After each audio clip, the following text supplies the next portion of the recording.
Be advised,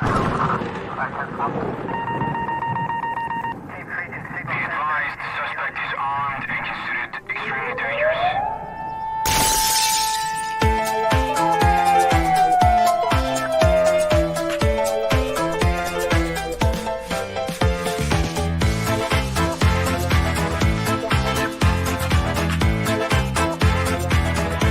Welcome to the Safety Doc Podcast with author, radio host, and nationally recognized safety expert, Dr. David Perrodin. Join us each week as we discuss the best and most bizarre practices in safety preparation and crisis response. Follow Dr. Perrodin on Twitter at SafetyPhD.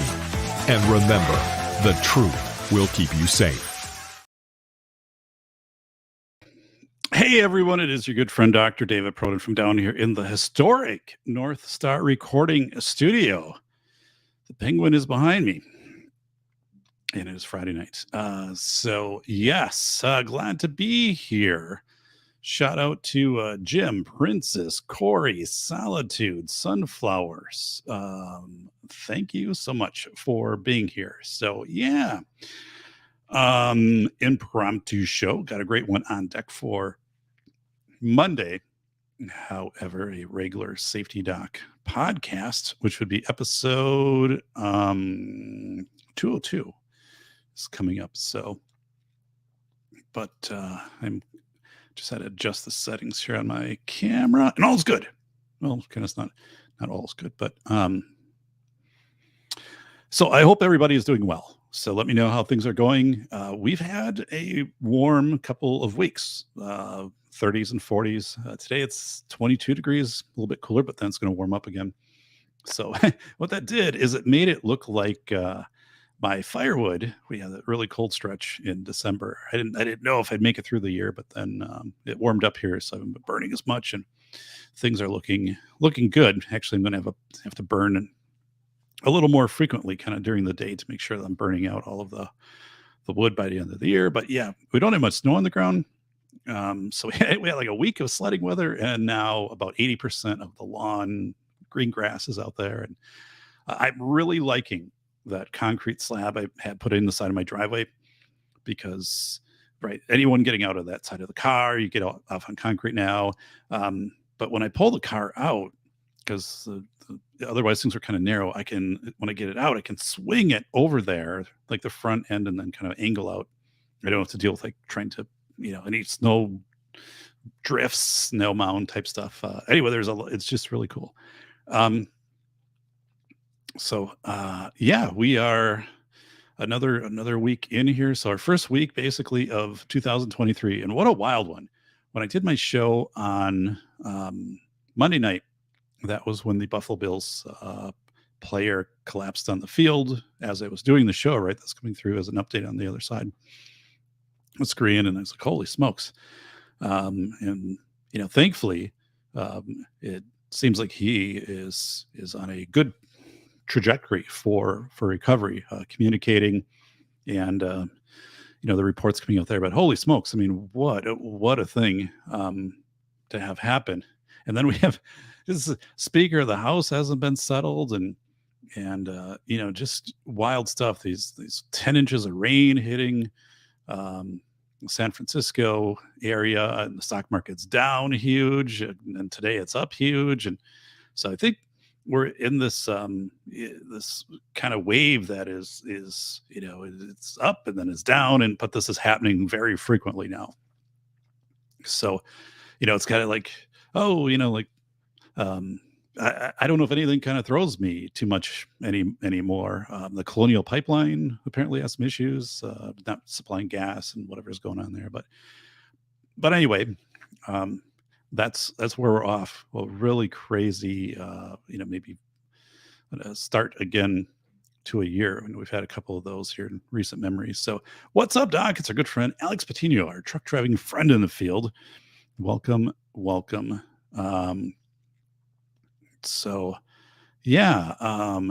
see here. It is rare Friday night show. Awesome. Good to see you, Doc. I appreciate that, Solitude. What do we got going out here? It's Jim. Jim is drying out coffee grounds and mixing those into the kitty litter is actually helping with cat box odor. That's interesting. We have 3 cats, right? So I put in baking powder in the cat boxes. So I don't buy it in the cat section because then it's expensive. You just buy it in like the house good next to the dish detergents and stuff like that. Then a decent sized box is still just a couple bucks. And that'll last for quite a while. That seems to take care of the odors, but I hadn't thought about anything else with that. So every week, like usually Saturday or Sunday night, I empty out all the boxes. So we clean them, daily, but scrub them out and then put in new litter and stuff like that. So I think we have 6 cat boxes. So we have 3 cats, but we have extra, supposed to have extra boxes. So yeah, look at this here. Corey's saying, no surprises. That's how we get to our 50s, mostly unlined foreheads. So yeah. Oh my goodness, I'm in my 50s, you guys. It's Grilling and Chilling with Mojo. Welcome, buddy. Appreciate that. Appreciate it. Thank you very much. It's our good friend Mike McLuhan in the house. Oh, guess the player that went down during Monday Night Football is still in critical condition. I forgot he was from McKees Rock, Pennsylvania, went to University of Pittsburgh. Yeah. So I watched the press release from the physicians, and he did a FaceTime today with the team, and he flexed. Apparently, that's what the coach said, and he said a few words. And so what they've released is he's neurologically intact, and from what it sounds like, he's cognitively intact. I'm sure with the sedation and all of that. They're probably very limiting, right? What he's doing, but just stunning, right? And I think what's going to come out of this is, so that level of care was there for him, but when I played high school football, the ambulance had to come from the neighboring town, which was 8 miles away. It was volunteer. So if something would have happened, somebody collapses during a football game, I don't know if any of the coaches, would have done CPR, knew CPR. There certainly wasn't anything beyond that. There wasn't an AED available. I know some of the teams now, high school teams, they have like trainers there, but I wonder if this is going to spark a change in protocol that's going to come down to kind of all contact sports with like an AED and CPR, and right. It can't be the NFL. I mean, you're not going to have MDs standing on the sideline and so forth. But wow, it was. Yeah, I had a number of friends who were sending me text. I was in the running for the fantasy football championship. My kicker was the Bengals kicker, and if he would have made 3 field goals, I would have won the league. The other guy had all of his team had played, but it was just strange, and that basically 48 hours of kind of silence from the hospital and team and stuff like that. Which I think was good, they're not trying to get out and speculate on anything, but it was just really, really eerie. Right. But wow. Yeah. Hamlin, from out in Pennsylvania. So, this is the first one you heard. No, not the first one I've heard of. First one on national television on a Monday night game with millions of people watching. Right. So what he is off. I watched the presser this afternoon, and they removed he's not intubated anymore, so he's breathing on his own, and he is talking. He's verbally talking. So that he actually did FaceTime with the Buffalo Bills, and then the coach said they had him up on the big screen, and he was for 30 seconds or a minute, he said a couple appreciative words to the team, and then he kind of did like a flex thing. So I hope things are good for him.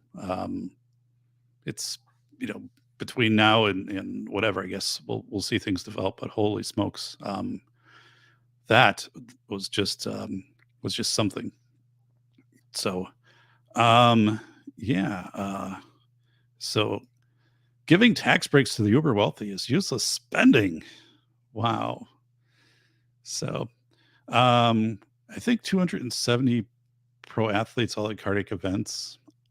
Yeah, actually, I don't know. I mean, I haven't been following that. I guess, like I said, I just was Monday night, it was just coming across on the news part over here on the other screen.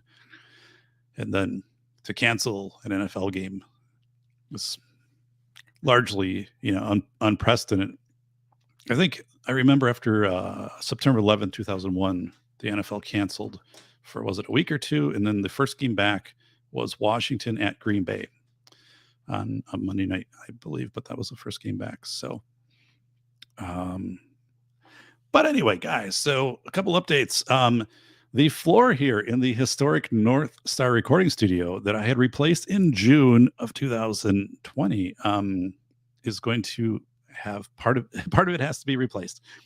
So the company that put it in, and it's a terrific flooring company, smaller town, not too far from us. They've done a lot of flooring for us, and I said, yeah, I've got a couple issues with a few boards and areas, and apparently the way this is designed, they're having some issues if you have a chair that rolls on it. Now this chair has the rollerblade wheels, and it really shouldn't be an issue, but the owner came out and he said, yep, this is exactly what I thought it would see. He said, so we'll take care of it. We'll remove it and put it in.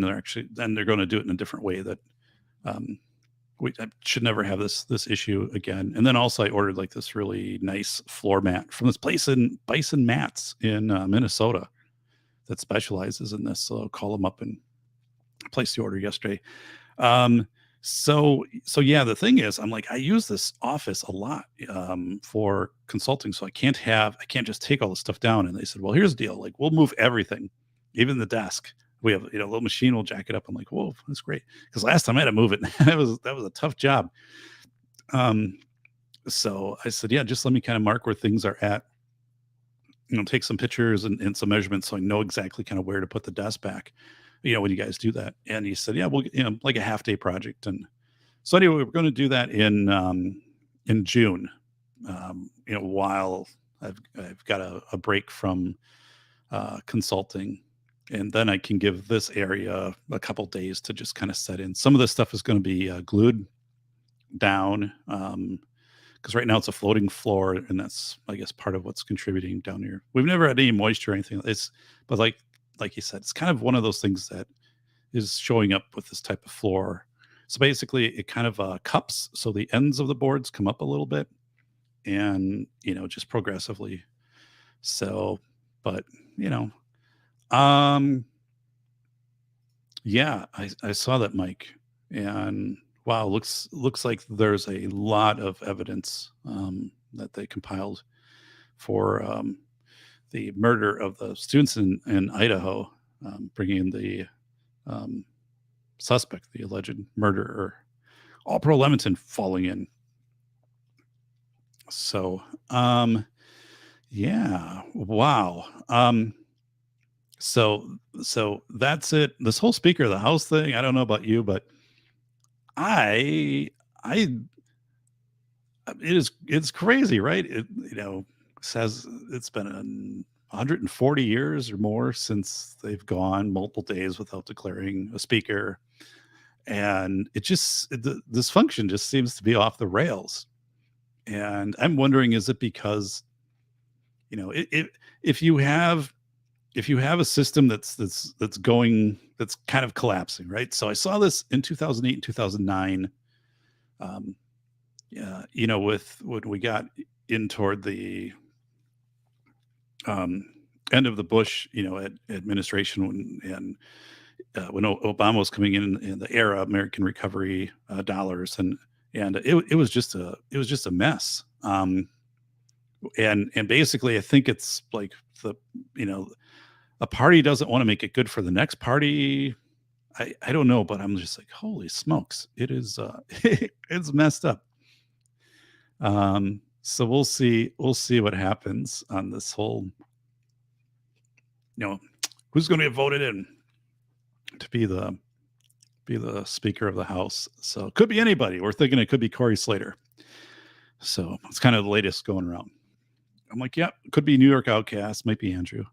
But man, oh man. Talking about NFL, by the way, this is an official NFL Seahawks shirt. This is worn by a player. Remember, I get those thermal shirts. I don't know, there's a place in Minneapolis or Minnesota that sells them.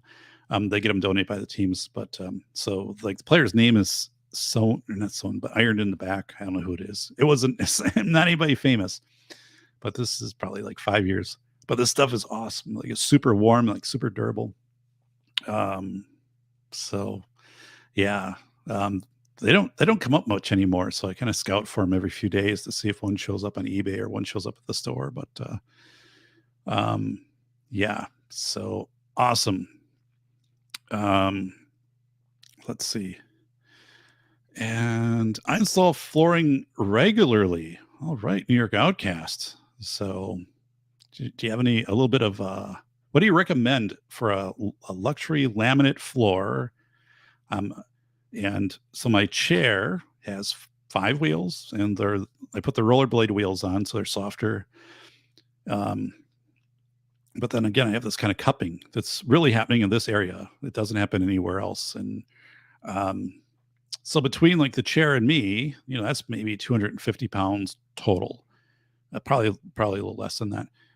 But across every wheel has about an inch of contact. So it's about 50 PSI, and the stuff is rated 125 PSI. So I'm like, well, and I'm not doing crazy fast rolling. So I don't think there's a dynamic issue that's happening, where you're rolling and causing this momentum, this wave to kind of come across the floor.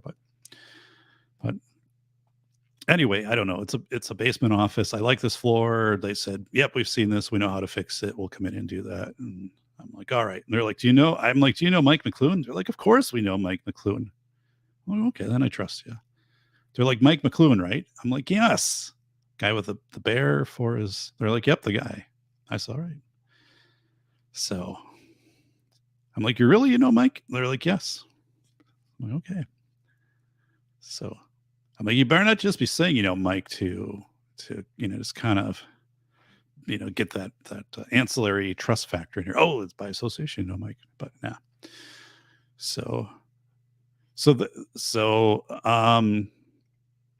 Yeah.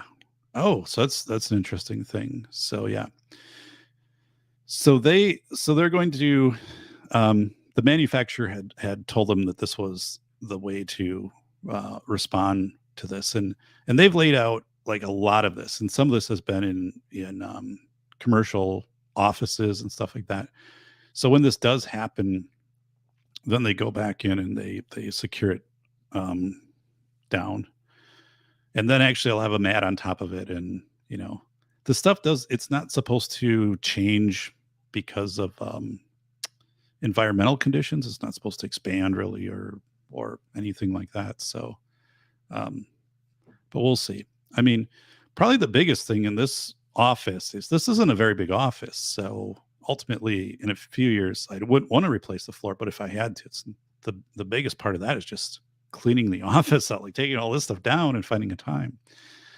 But we'll see. I think once I have that fixed and then the other stuff. Yeah. So, we have laminate flooring upstairs in our kitchen that we had installed 20 years ago, and it had a metal locking system, and then it was sealed with like a wax on the end, and it was a newer product. And I remember we went to the flooring place, and they're like, this stuff is really well made. Like, and to this day, that floor still looks really, really good. And I mean, that gets a lot of traffic. Our kitchen table's in there, and that wasn't a perfectly level floor either when they put it in, and that really went down well. I think that is a floating floor there. But yeah, so anyway, it is what it is. I'm not real big on it, but yeah. So I think what happens here too is I think they'll probably level the floor a little bit because there's a little bit of push you can do and move kind of where the chair is at.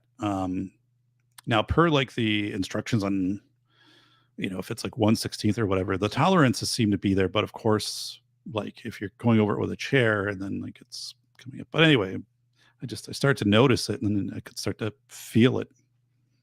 So, but that's the worst thing to happen. It's sitting on a concrete floor, so it's not that big of a deal to do. Like I said, just kind of taking the office. The computer's been a little wonky lately. I tried to shut it off and it's come up with a couple error messages. So I'm like, God, I don't like right now. There's so much going on with consulting, but so yeah, one of the things I've thought about down here, I had carpet down here, which was horrible. Oh my God, carpet. It just, it was smelled just like a, basement carpet, right? Never got wet, but it just smelled. And um, so this is so much better. But I thought maybe I would do, like a linoleum, because we have a little bit of linoleum off the other side of this going into our laundry room that we had installed 20 years ago. Again, looks like new, never had an issue with it. And so I'm thinking, I don't know. I mean, I I would probably be fine with, linoleum in this office and, just, whatever, just, put it down. So we'll see. But like I said, it doesn't seem like a really big, yeah, like I said, when he looked at it, he's like, yeah, that's exactly what I thought I'd see. And he's like, by the way, do you know Mike McClune? I'm like, yes, I do. He's super chatted. The guy's super stickered the show, for goodness sakes. He's like, how about Vanessa? I'm like, yes. How about Jim? I'm like, I know all of them. So, hey, Vanessa, hello to you. Hey, it's Misty, Mrs. Wayne. So, yeah, we at some point we'll redo the whole kitchen, like completely tear it out and then actually change the way that kitchen is. But that is a big, expensive project that is not right around the corner. And I'm a little bit, the floor is still pretty good up there, but it won't work, right? Because we're actually going to change the layout. So I am going to have a different floor put in there. But that is the one we updated that when we moved in. But that is the kind of the one area of the house that would benefit from a complete rebuild. So, oh my goodness, he's saying, "Hey, Doc and all, I caught COVID New Year's Eve. It's pure evil. Jeepers, I'm sorry to hear that, buddy." Wow. So this is things like that happen often, unfortunately. Lots of so-called house flippers doing crazy stuff for people that don't know PKB. So yeah. If I go back and look at the early photos when we first moved here, I think we only have one or two outside, which is a shame, but because we completely transformed the house from the outside. But from the inside too, like you walked in, there were these 3 wooden pillars. It was built in the 70s, right? So it definitely had a 70s. The bathrooms are totally 70s. And, so those first couple of years and then going through and modernizing and, like the bathrooms we had completely gutted to the studs. And, each one was individually rebuilt. So holy smokes though. Always something. Like I think now, I'm 51 and I'm like, just the regular stuff to maintain a house, just cleaning drains and just other things. I'm like, I don't know when you get older how you do it. And I remember our neighbors across the road when they got to be in their 80s, they weren't mowing the lawn anymore and they weren't, just doing cutting the shrubs. They weren't doing that stuff anymore. And I'm like, I think it just gets to a point when kind of the maintenance of a place just overwhelms you when you get older, right? I just kind of see that. So anyway, I must change out the sink cabinet because the plumbing has been leaking. I discovered the studio plumbing clogged. Oh no, Vanessa. So Jim's saying, I saw cheap hardwood, thinking of redoing every square inch of floor. So yeah. Very, very good here. So, all right. So, let's see. Dun, dun, dun, dun, dun. I have a condo. This is Princess, and the plumbing is a screw together type. That gives me so many problems. So, yeah, I'm glad. I'm glad we have traditional rigid copper pipe in this house. Having worked in the plumbing department at Menards and then Fleet Farm all through college, and learning somewhat on of plumbing, and doing some lower level plumbing on my own. I'm just glad that I have a friend who has this really like a tubing system, like a flexible tube type thing throughout his whole brand new house. And then of course that got put behind drywall, and I was just like, man, I don't know. I'm not sure where that's going to be in 30 or 40 years, but I guess. So yeah, pretty crazy stuff. Yeah, I don't think it's PEX. I was checking it out, and I don't think it's that. It literally is kind of it's like a garden hose. It's clear, so it's very flexible. And this is running. I don't know if they're hot and cold goes through the same. Like there's PVC and CPVC for hot. It's not, but it's very, very close to vinyl tubing. The flexibility is I don't know. It was surprising for me, because I'm like, this was a big expensive house they were building, and I was just like, wow.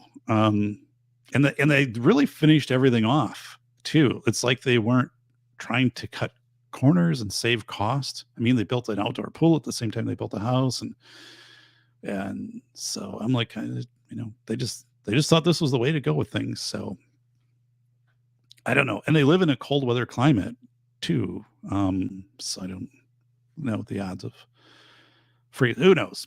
It's basically a garden hose of the washer. So you guys, yeah. New York Outcast saying copper's good, but nowadays you'll never get a job bidding for copper. So gosh darn that there copper we got. Oh, hey, I had the furnace serviced. I didn't necessarily have a problem, but it'd been 3 years, and I noticed that our heating bill was the highest we've ever had. Two parts of that. Well, three parts of that. One is we had the outdoor Christmas stuff, and we don't run LED lights. And so when we put the stuff up, it does, that cost is on there. And then, I'm running the electric fireplace when I'm consulting, so it's at least warm enough. So that's on there.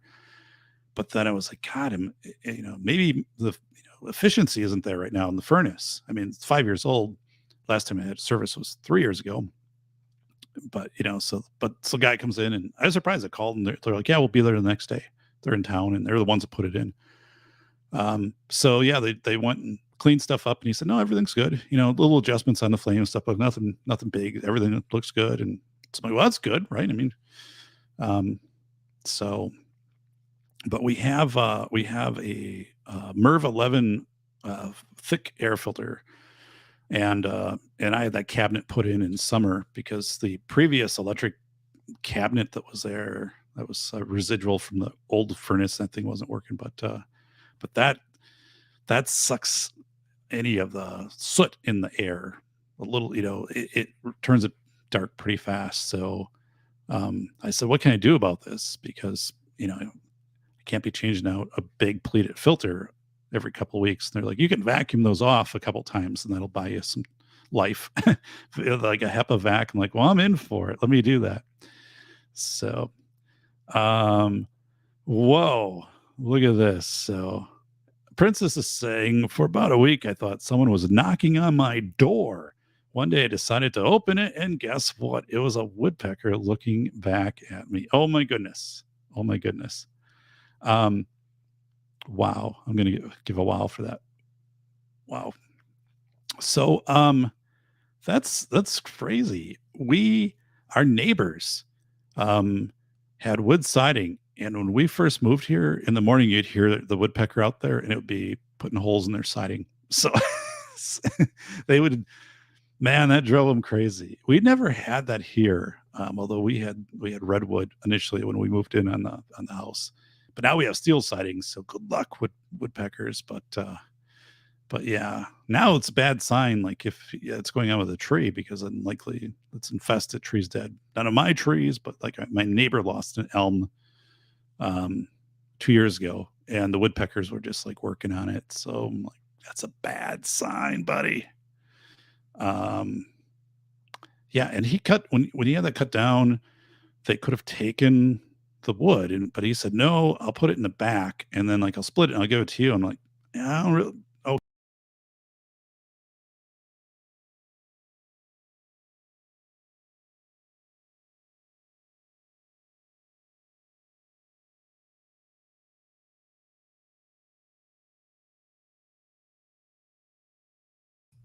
All right, are we still live? I hope so.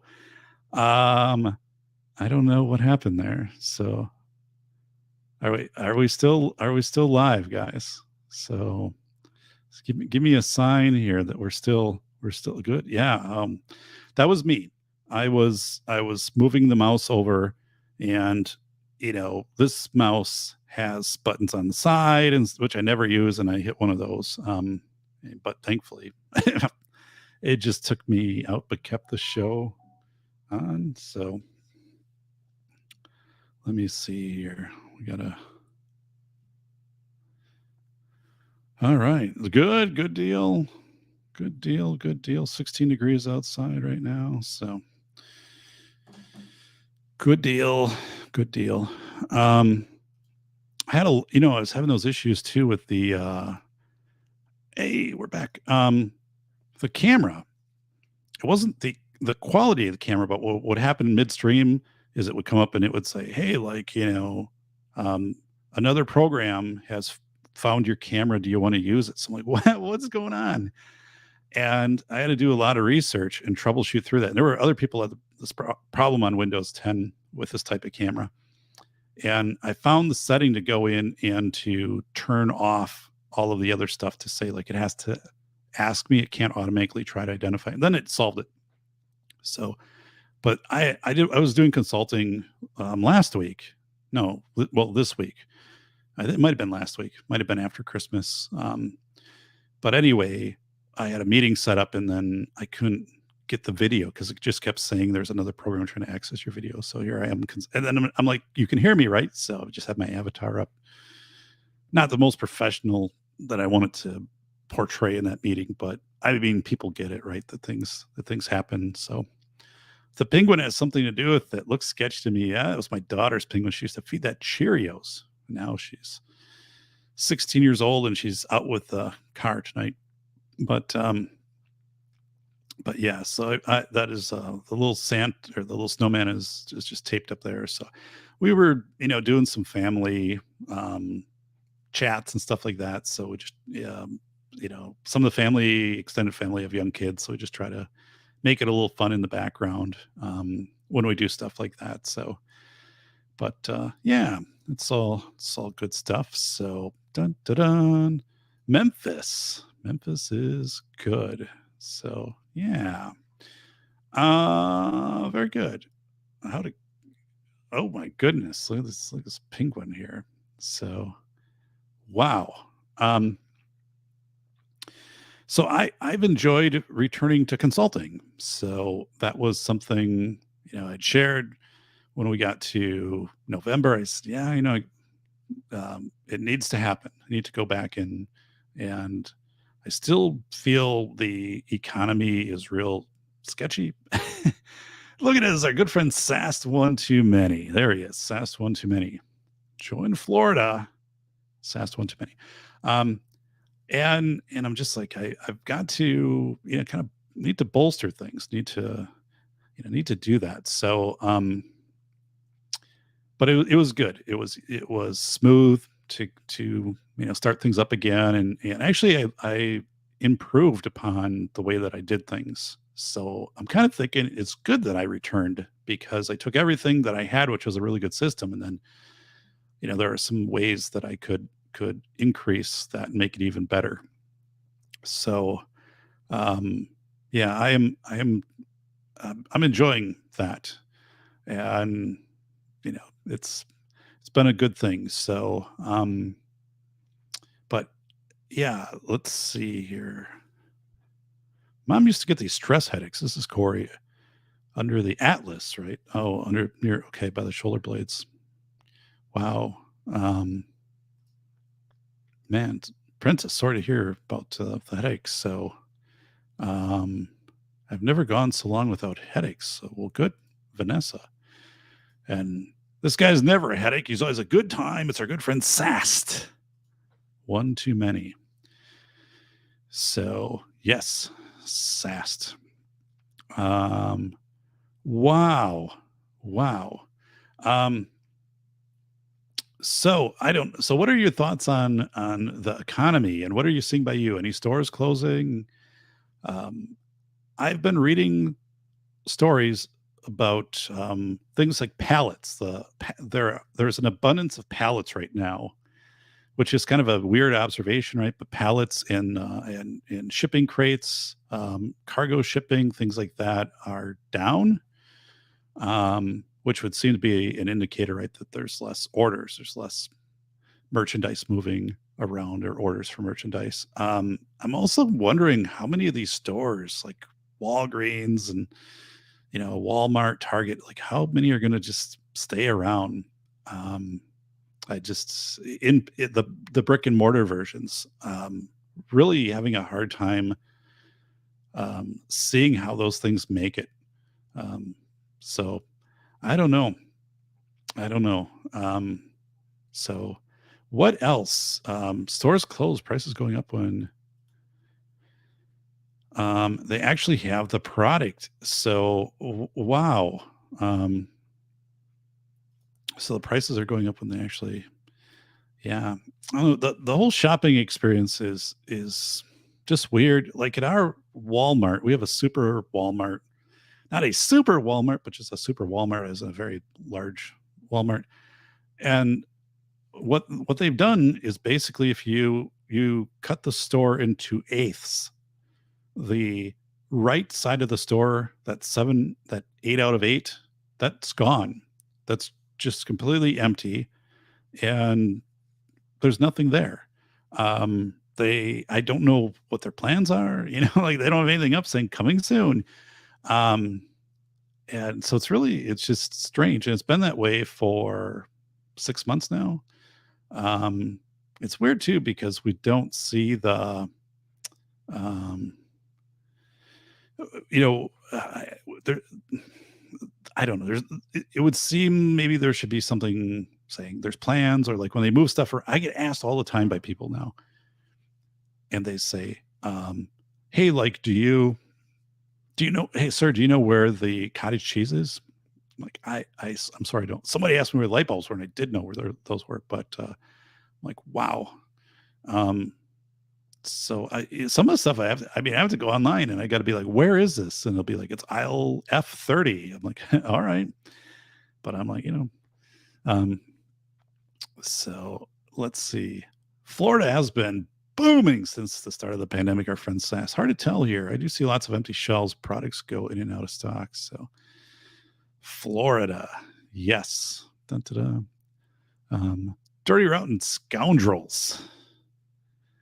Somebody posted on Twitter and they said, what would be your comfort movie if things were just nuts, right? Like but you still you had power or you could have a movie that you could have on your phone or something. What would be the one movie? And I think mine, so actually they had this in Great Britain that if there was a nuclear attack after the directions, all that, The Sound of Music would have been the movie that was showed on TV to try to calm people down, right? You can research that. It's kind of an interesting thing, Sound of Music. But I would have Caddyshack. I think Caddyshack would be my go-to. You know, just I I always watch it start to finish, and I always think it's funny. And getting to see, Bill Murray, Chevy Chase, right, kind of earlier in their careers, and what Harold Ramis, one of the first movies that he did. So Caddyshack's just really really lighthearted to me. Um, who was the guy, Ted, who played the judge, right? That guy was hilarious. Oh my goodness. But yeah, I don't know what movie you would do like for your comfort movie, just kind of your chill out. For me, it would have to be Caddyshack. So yeah. Um, cool. Filet mignon is now $25 a pound. Whoa. Corey Lee Slater is in Ghostbusters trilogy. Yeah. Could see that. I wouldn't do anything like like a Castaway or something like that. I mean, interesting movie, but I'd be like, no, it'd have to be something I think pretty lighthearted, like Ghostbusters. So one of the things I've done since I started to consult again is I treat myself to one lunch at Asian Express here where I live. And that, yeah, Ted Knight and Randy Dangerfield. So Kung Pao shrimp, and they know when I come in. The lady said, "Your usual?" I'm like, "Yep, Kung Pao shrimp, extra spicy, white rice, 2 egg rolls." So, Ted Knight, oh my god, I think Ted and Rodney Dangerfield, right? But absolutely hilarious too. Ted Knight always cracked me up. But yeah, boy, you buy a hat like this, you get a bowl of soup. Oh, it looks good on you though. So, man, I don't. So good stuff. Yeah, Rodney Dangerfield. The movie Back to School was parts of that were filmed at the UW Madison campus. So when I attended Madison, it's you can go down there and look at and see, here's right the pool and here's some of this and here's some of the stuff on campus. If you're looking for it, I wasn't down there on campus when it was being filmed, but it's just kind of neat that was done. Back to School, I think, was a pretty fun movie too. I don't know if any of you have seen that, but that was Rodney Dangerfield. What, probably late 80s, Back to School. So yeah. Hey, did somebody step on a duck? Yeah, tell the cook or tell the chef that this still has the marks where the jockey was sitting at the steak still has marks. Oh my goodness.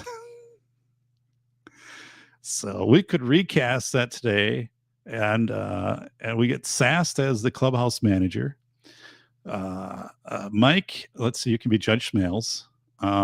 Jim, you're going to be Chevy Chase, and Corey, you're going to be. No, we didn't have Dan Aykroyd in that one. We didn't have Burt Reynolds in that one either. So yeah, Chevy Chase, Bill Murray. You can be Bill Murray. So all right, there we go. There we've got our cast of Caddyshack. We got to do like Caddyshack 2023. Can't be like Caddyshack 4. So by the way, the movie Meatballs in '79 with Bill Murray, I think it was 26 when we did it. That is an awesome movie. Kids at a summer camp, and just it's really he gives a speech. It just doesn't matter because like they're competing, and this neighboring camp is these rich kids and stuff like that, and that never grows old. Like that still exists, today. And he gives us some passion speech. It just doesn't matter because they still have all the money, even if we win. But just like being comfortable in who you are, like trying not to always measure yourself against the person with the biggest bank account. It's a fun clip. It's a fun movie. And then that was kind of a fun clip in that one. So say it. Oh, I see he really cares about what I have. No idea. So early 80s. Yeah, I remember that one, Doc. So Back to School. What was it? The triple Lindy, right, guys? Flunk me, flunk him.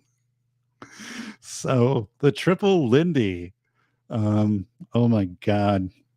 Yeah, that was uh cool stuff. The triple Lindy.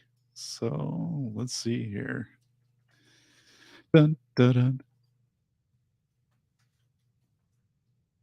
Yeah, one of my clients, we were having some issues with the software, like doing meetings and stuff, and on sharing documents, and I'm like, I can.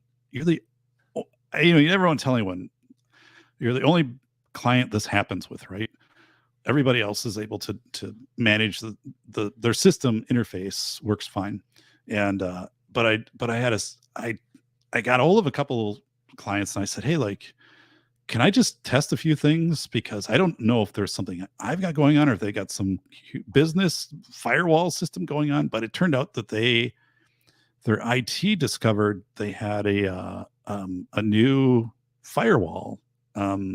And it was knocking out anytime I try to like share files or outside links when we were like meeting and stuff. I said, well, if I can't do this, it really limits my ability to kind of function in the capacity you need me to. But we got it figured out today, and it was all resolved. But it was really weird. It's a strange name for this, like this fire. I never heard of this, name for this firewall system.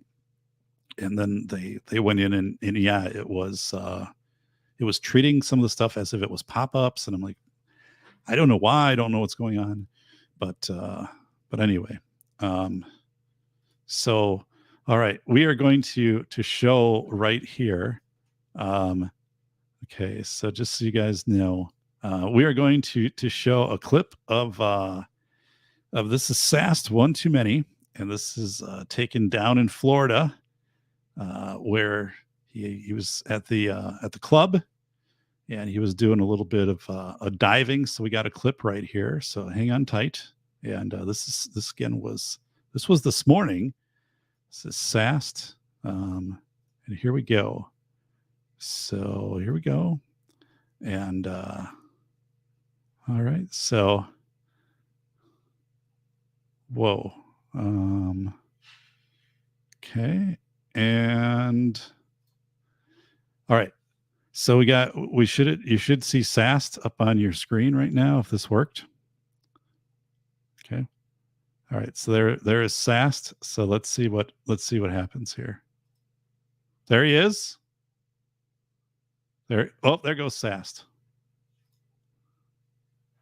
There goes, he jumps off. Look at there, he's happy. Look at, there goes SAST. There goes SAST again off another board. This is down in Florida. Someone filmed this today. They just posted it. There he is again. There he is. Now look at this. Wow. Good job to SAST. I mean, really good job, buddy.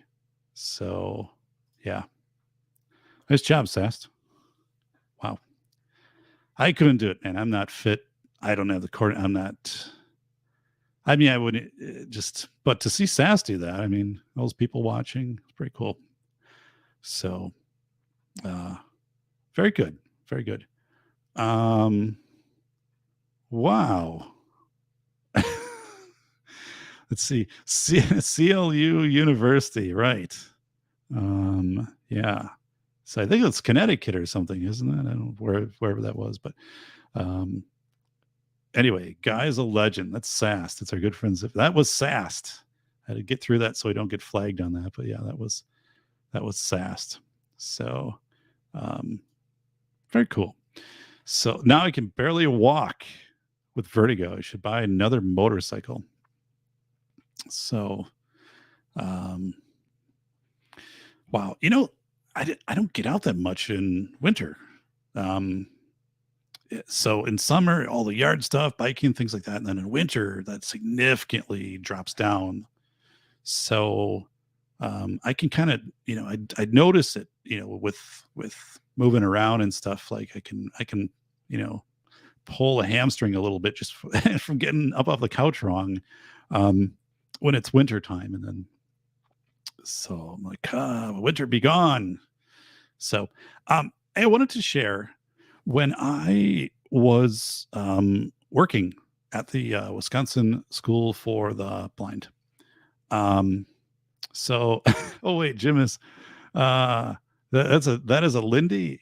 Yeah, so it's based off of SAST, but yeah, it is a movie. It's based off of SAST. So there's a book, although the movie's better because you really can't capture the whole like triple Lindy diving thing in the book. But just got back from Costco. I had to wear winter shorts. Oh my goodness. Yeah, 18 degrees here at the moment. 18. So when I was working with the Wisconsin School for the Blind and Visually Impaired, so I worked there, I think 2016 through 2019.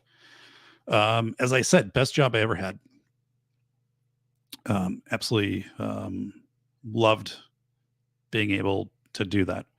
That was it's kind of like in Field of Dreams, right? When the doc has to step across the line to save somebody, and then you can't go back, and then he said, oh, if I would have only got to play baseball or be a doctor for one day, like that would have been a shame or something. But I really feel if I wouldn't have had that in my career of knowing safety, and then all of the courses I teach, special education, legal courses, my consulting, that all kind of came together. Plus it was just really good people. The students stayed there in the dorms. So, it was just a lot of good stuff with that experience. So one of the things that is really relevant at this moment is one of the students, high school students, was there because when he was in middle school, and this is a story that he has been publicly shared, and now he's not in school anymore, so I'm not giving out any confidential information. But he had a cardiac arrest when he was running the track in middle school. Previous to that, no health problems, and suddenly has this cardiac arrest. And CPR was administered, and he was heartbeat was restored, but because of that, there were some residual things, and one of that was some vision loss. Hence, becoming a student at the School for the Blind. Subsequently, had 2 other separate episodes of cardiac arrest, which he was revived from both of those. This young man was the nicest, most considerate kid you could ever meet, right? I'm not saying that with hyperbole to be really, just a good person. And I remember, so I'm an administrator down there, and one of the things, there weren't a lot of kids, so you got to know the kids pretty well, and he was he just finished Tuesdays with Maury, the book, and he was kind of reflecting on it, and just really thoughtful. And it's a book that I read, and but so at the time, Wisconsin was rolling out that 2017, 2018. So they were rolling out that all high school students would have to complete CPR and AED training in order to graduate. And he approached me and said, I want to champion this somehow. Look at me, right? I am the same age as these high school students, and I had cardiac arrest. So these kids are thinking it can never happen to me. I don't need to know this, or if I know this, I'm going to be administering cardiac arrest on somebody who's elderly or whatever, or CPR or AED. It's not going to be somebody who's 15, 16 years old. So I said, what do you have in mind? And anyway, we came up with this idea of, well, why don't we make a video of this? So, talked with his parents, said, here's what he's thinking. Talked with, kind of the higher ups there, and said, this is what he wants to do, right? So I'm going to actually show you guys that here in a second. It's 4 minutes long, and it's been out on YouTube since I think 2017 or 18. So anyway, we put together this video. His parents provided, pictures. I interviewed his mom. He worked with me to put this. We put this PowerPoint together, and we picked out the background sounds, and just this took us a long time to get this together. And then in addition to this, the news covered it. So the big news out of Madison came down, and there was an assembly. The American Red Cross gave him a national award for advocacy in CPR. He received another one from the company Spragueo. There was a full auditorium when he received these, this massive just round of applause and people and he deserved every bit of that, right? And super modest. But oh my God, was that absolutely amazing to be a part of that. And I look back and say, and I look at that and say, one, it was really important, but I'm glad I was there to make that happen.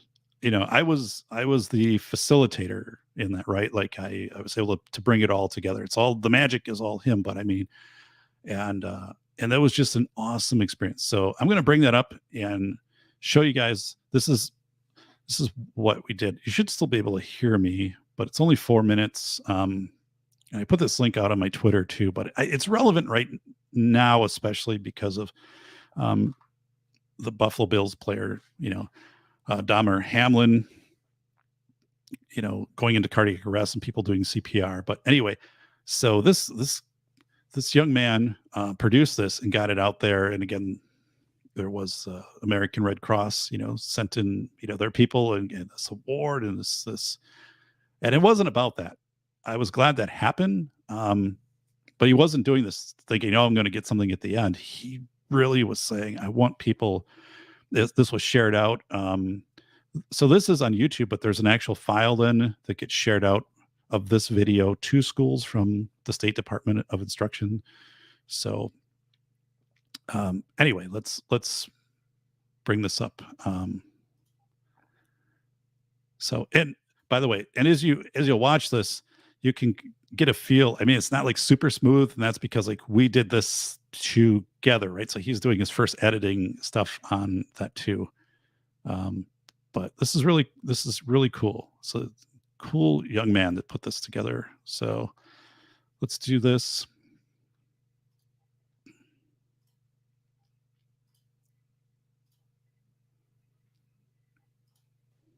Kyle McCurrett and David Perodin.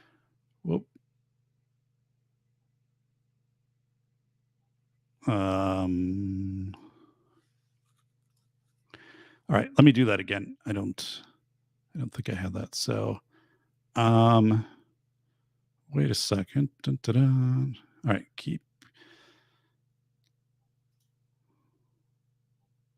okay, hang in there.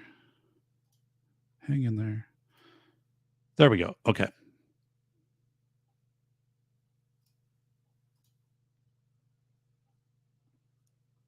Created this video to get the message out to young people regarding the importance of becoming CPR certified.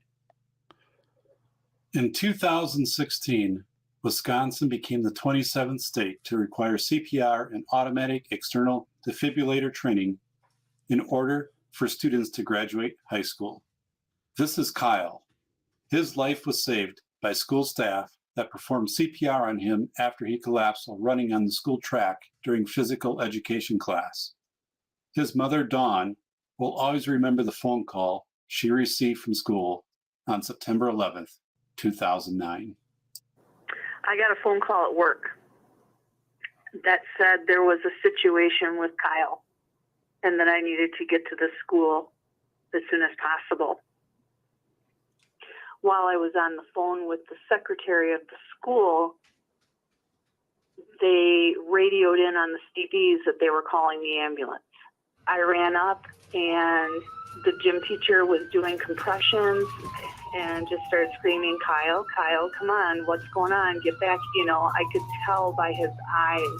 I just was shaking and sat on the ground and prayed and prayed and prayed. And then the ambulance pulled up. We were waiting in the waiting room. They came in and said, you're going to hear a helicopter land.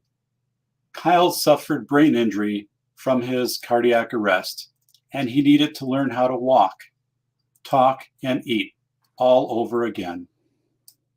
In 2013, Kyle had another cardiac arrest while at his home. The 2013 arrest, he was actually at home with me, and I found him in the shower blue. I never dreamed that I should probably get certified. Obviously, our friends know, and people that read his Caring Bridge know that it is important. So that's been our way of communicating to people that, CPR is the reason Kyle's alive today. It's taken me a long time to be able to share this type of a story without tearing up. The more people that know it, there's a greater chance that someday maybe they could help out a stranger or a loved one. Kyle wanted to make a video to convey to others how important it is for young adults to learn CPR and to stay trained in CPR.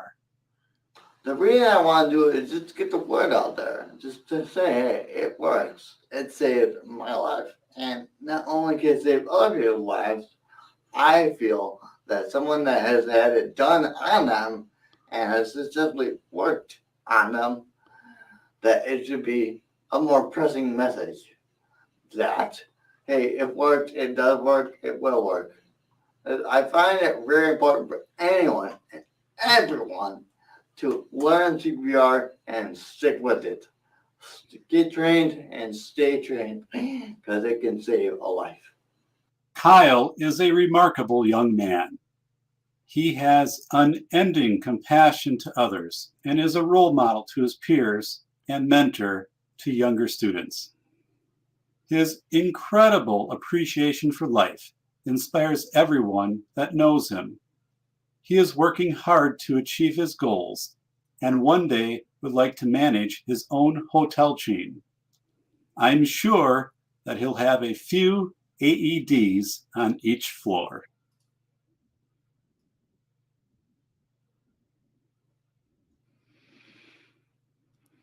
All right. Wow. Well, I'm glad I was able to share that. And again, that was an amazing process, right? To be able to put that video, create that video, have that shared out, and then have he received this national award.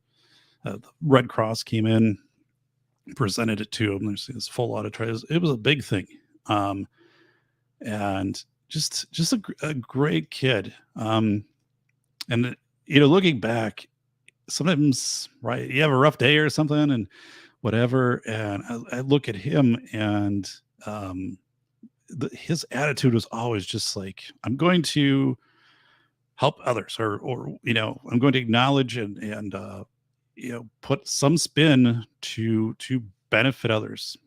Anyways, but that the events of Monday night reminded me of when he was there, and then working the Department of Public Instruction, getting that video out to school districts, and always, there's some, when you're working in education, right, there's sometimes some kids that just do remarkable things that are kind of unforgettable, and that was one instance. So I'm really glad that I got to be a part of that. So this is Solitude Surfer. You continue to amaze me, Doc. You leave people better than you found them. Thank you. All right. Probably some people they leave me better than they found me, right? So, but I appreciate that. Finally can sit down. Food up or none. Maybe we'll eat in an hour. Look at that. That's zippy. Corey, look up quit in lexicon. File not found. I like that. Wow. That is some cool stuff. Yeah. So what are you seeing in your area for, real estate, for cars deals, or not having car deals? Are you having to wait to get things, like I was surprised that, 2 days ago, I call up the HVAC place and I'm like, hey, like, can you schedule me in, have, just routine service done on the furnace? And like 3 years ago, they'd be like, oh yeah, that'll take like 2 months. Right. And they're like, okay, tomorrow at 9. I'm like, what? And granted, I mean, we're close to them, a mile away, but they're like, yeah, we'll be there tomorrow at 9. At 9, they were there. So I'm kind of like, but it's middle of winter, right? Is it? And I would assume this is a really busy time for you, but maybe not. Oh, guys, holy smokes! I don't know when this happened. I think it was Monday night. I don't know if I shared it, but one of the dairy company in town burned down, and there's like 200 farmers that their milk gets brought in here, and they mostly make, like, I think, butter, and this huge building, right? And it started, I think, Monday night at 9:00. They called the fire department, and what happened is once the butter started to burn, then it liquefies, and it was coming out of the building. So when the fire trucks arrive, they're driving through this, kind of like molasses stuff that's 1.5 feet deep. And then when they're trying to enter the building, the stuff is just oozing out, and it has a lot of heat because it retains that. And then the fire chief said, we couldn't pull the hoses in because they immediately just got bogged. So I'm thinking, holy, how do you even clean that stuff? Like, do you just have to throw it as an insurance loss? But there's a canal in my town that was built 200 years ago to connect the Fox River in Wisconsin. And the butter was flowing into this canal, so it could get into Wisconsin River. They put in those absorbent barriers and stuff and redirected it and stuff. But I was like, that's a little bit of a distance. You've seen this butter and stuff flowing out of this building, and it's just crazy. So where I grew up, we lived 1 block away from the cheese factory in town. Now it's massive. Since, the last couple of years, they've like tripled the size of it. But that was always the talk. If the cheese factory would ever catch fire, like that would be very, very hard to put out, because dairy, when it gets burning, cheese, butter, that stuff is it, because of the grease and the heat and how it holds the heat, and it's hard to use water on it. But that was I remember as a kid, like, there would always be, you go to like the open house for the fire department or something, and there would be something of saying, like, one of the hardest fires back then would be if you're fighting like a cheese fire.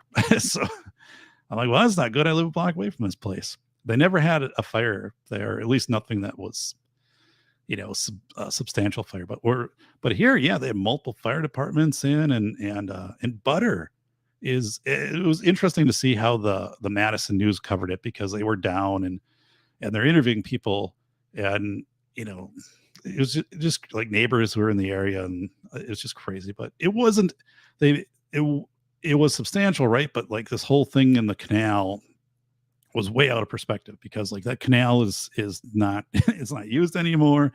Where the fire was, there's a lot of distance between both of the rivers, and it really wasn't that much butter. Like, if you look at that, but it was kind of an interesting thing. And it's in a weird part of town. It's a really big dairy place, processing, I guess. But you wouldn't know it. It's in an older part of town, but it's, I don't know, the building's maybe 40 years old. It's probably, I don't like the size of like a high school, I would say. Like, if you think of a high school that was built 40 years ago, that's kind of what the building looks like. So it is, but they had a fire there, I think 10 years ago too. I remember that one. And same thing, they had to call in multiple departments because it's really hard to put that stuff out. But I don't know how it starts, because the firewalls, the fire breaks, but I think, again, once it gets going, to put water on it is pretty pointless. But yeah, anyway, the big butter fire. Yeah, everybody was. That made national news, man, of this dairy being taken out. But like they said that that had happened once. No one was hurt. You know, they took the workers, they drove them home and stuff like that. But I didn't know about it until the next day. So we don't live close to where that is, but can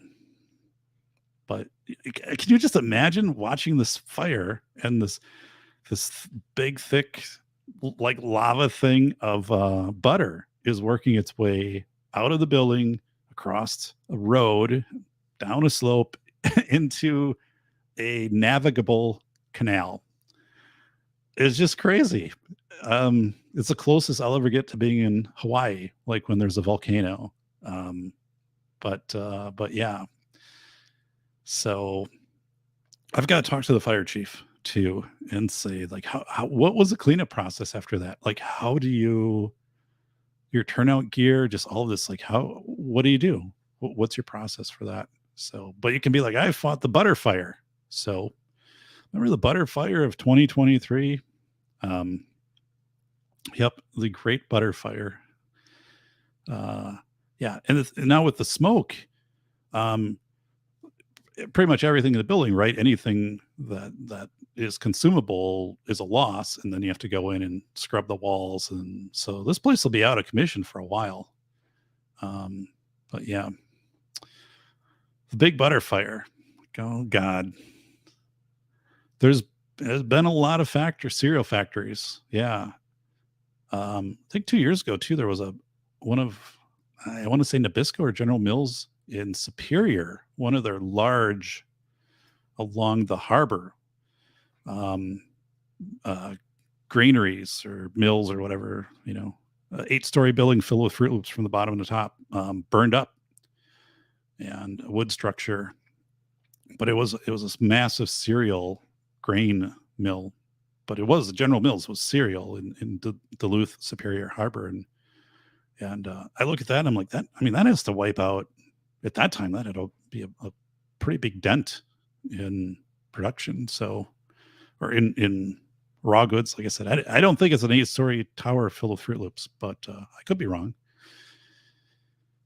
So Jim is saying, if I had to go without coffee or tobacco, it's getting ugly.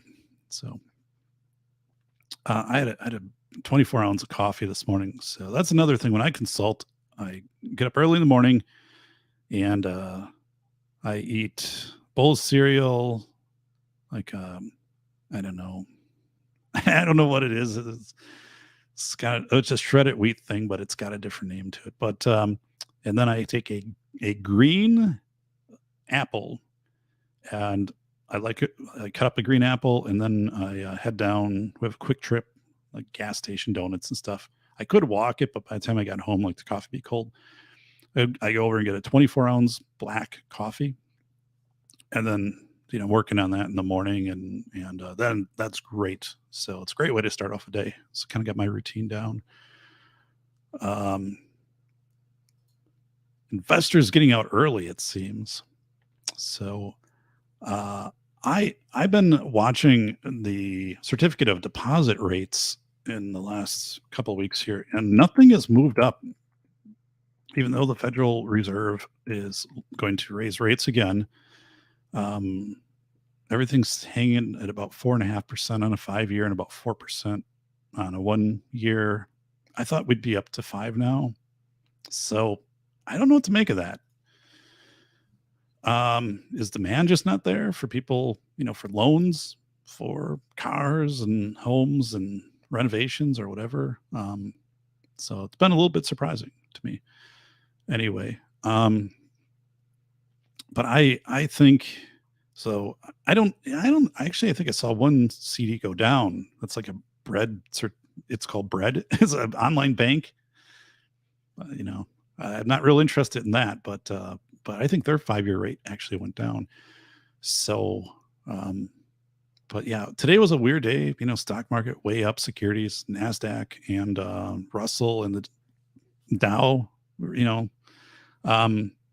But at the same time, I'm like, wow, it's so detached, right, from inflation.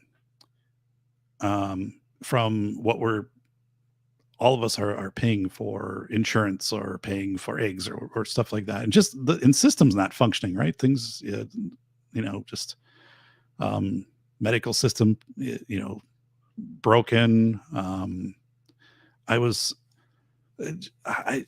don't know what the like catalyst is for a perpetual, like a month-long drive up in a stock market. I don't know what that would be, but the Wall Street isn't Main Street. So, but and then it's this big celebration. Oh, it was up 700 points today, but yeah, like in the last 5 trading sessions, it was down like 1,000 points total. So you're just getting back. It's like someone takes something from you and then they're like, here, I'll give you 7/10 of it back. And you're like, oh, great. So I don't know. I'm just like, I've just lost all desire to stay in securities because I just think it's so vulnerable to the way media wants to spin something. I'm just not a fan. So Heath is saying over 100 food processors have burned down in the past year, half in the US. Wow. Last time I scored 3 bags of bread, 5 pounds of taters. Good night. Good night indeed. Raining spaghetti. It's our good friend Zippy. Remember, it's Raining Tacos, that song by Perry Grip. It's raining tacos from out of the sky. Tacos. No need to ask why. Zippy and Corey. It's raining tacos. So that was a big song at the School for the Blind. Actually, that raining tacos song, man, that seemed to be like there were, if the kids would do like assemblies or skits like that would always be worked in there. This raining taco song. It's kind of a cool song. I fought the butter, but didn't fight the deputy. Yeah. So butter. Imagine like you're fighting and this is butter's coming out of there. So, but yeah, the problem, right, is the butter's holding a lot of heat. So you got to be really careful, with that. Just messy. Now, because it's cold, I would think exterior cleanup would probably be pretty good right now. It's 18 degrees out versus like if this happened in summer, you probably have a much harder time doing it. So, all right.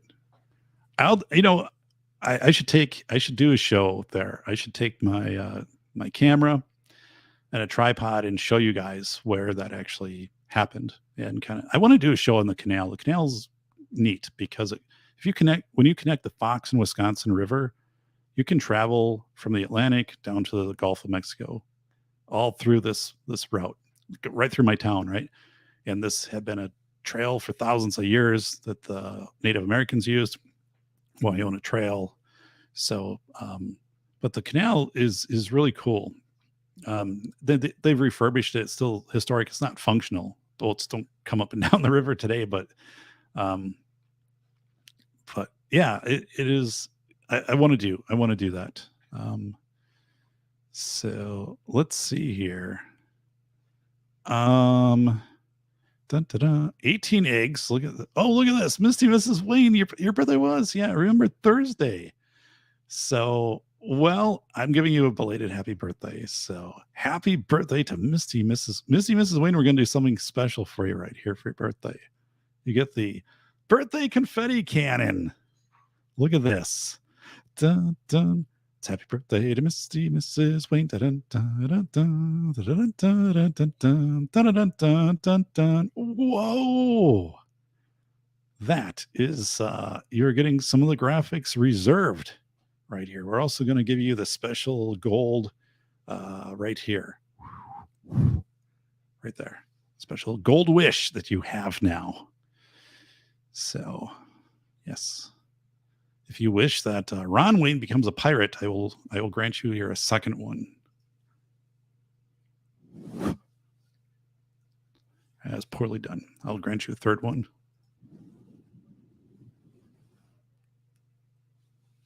There you go. 3 wishes. Now, one of those has to be that Ron Wayne becomes a pirate.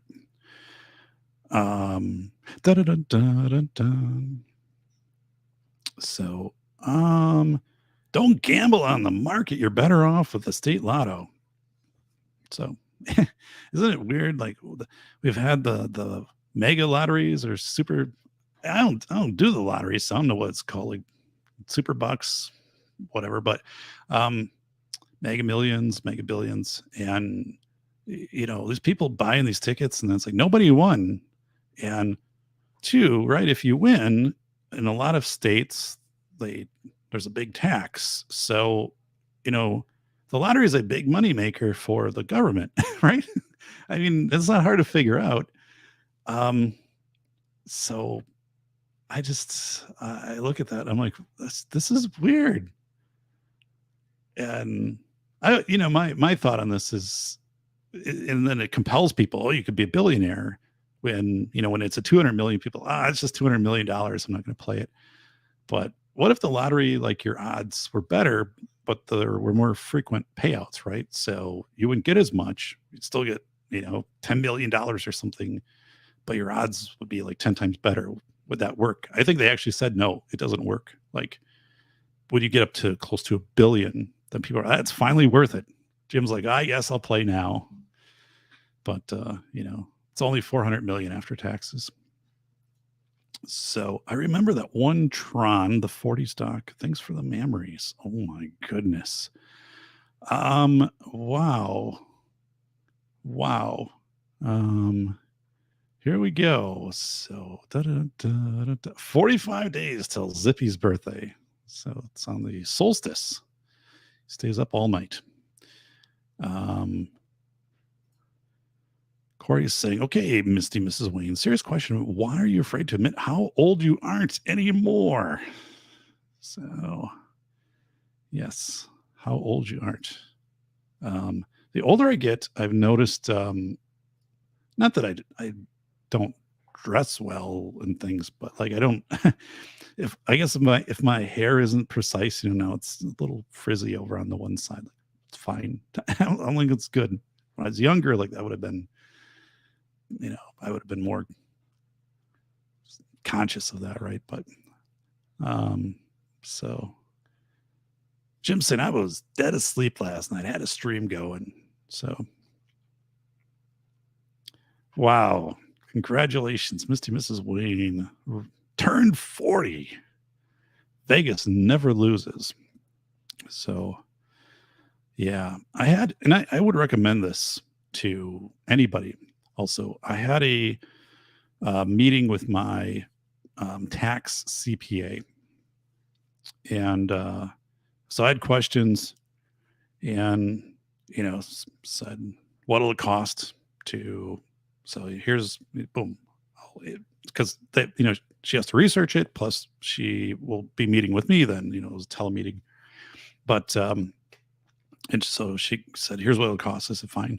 And then, but I had very specific questions about like some things now in investing, and then also some things down the road. Like, what if I do this now? How is it going to impact? How might this impact down the road? And so I just think really, really good things to do this, to sit down. And she's not selling me anything. She's not right. If you go to an investment house, they're going to want you to be putting money into their products, right? So I'm objectively just saying, she's not a financial consultant as far as investing, but she's a tax expert, right? So I said, here's some approaches I'm doing, and here's how I'm trying to mitigate like tax liability now and into the future. And what do you think? But one fascinating thing she brought up was, she said, I as a tax CPA do not believe that Social Security will be solvent in 2035 or 2036. I believe it'll be paying out like 78% or 75%. There's fine print on the Social Security documents that come out now indicating that. And but she said, when I work with people like you that come in and are trying to do this, I would say be very cautious if you have Social Security as a big part of your retirement plan. because that is getting to be a big question mark as in the CPA world. So yeah, anyway, right. I think investments, you need someone who is objective and doesn't have skin in the game to kind of look at some things and tax things. I think that is, I recommend that to everybody. Again, someone who's not trying to sell you something. So, yeah, and there's some other stuff too. Like, you can, the thing with owning securities, if it's inside of a retirement platform, that's one thing. And there's, again, I'm not a big fan of some of that stuff because of fees and some of the other stuff. But when you own it outside of that, you got to really be cognizant of what's called capital gains. So, I own whatever XYZ stock, and it doubles in a year, which, and by the way, that doesn't happen for me, but, and then I sell it, and let's say I make $25,000 off the sale. Well, that could completely change your whole tax bracket structure, right? And it's just could have really big implications on some of that stuff. So it could be moving you around. So, it's kind of, it's great that this happened, but it could also really mess up with some of your stuff. Like, you could end up just putting a lot of that into Uncle Sam's pocket through taxes. But anyway, it was good. I'm really glad that I did that. So frozen pizza, Corey, there he is. It's the little things in life you cherish. That's Misty, Mrs. Wayne. So, yes, I saw that. So School of Airs, my first book, was sold out a week ago. So it might have been sold out before that. I don't really monitor it that closely, but I just was going in and checking to see if any new reviews are posted or anything. I'm like, oh, it's currently sold out. So Christmas, or if there's a school district, it's doing something on school safety, right? And they put in an order for X number of books, I could wipe it out too. But it's back in stock today. But I was like, oh, that's interesting. And it bumped up a little bit in rank and stuff like that. So, yeah. So,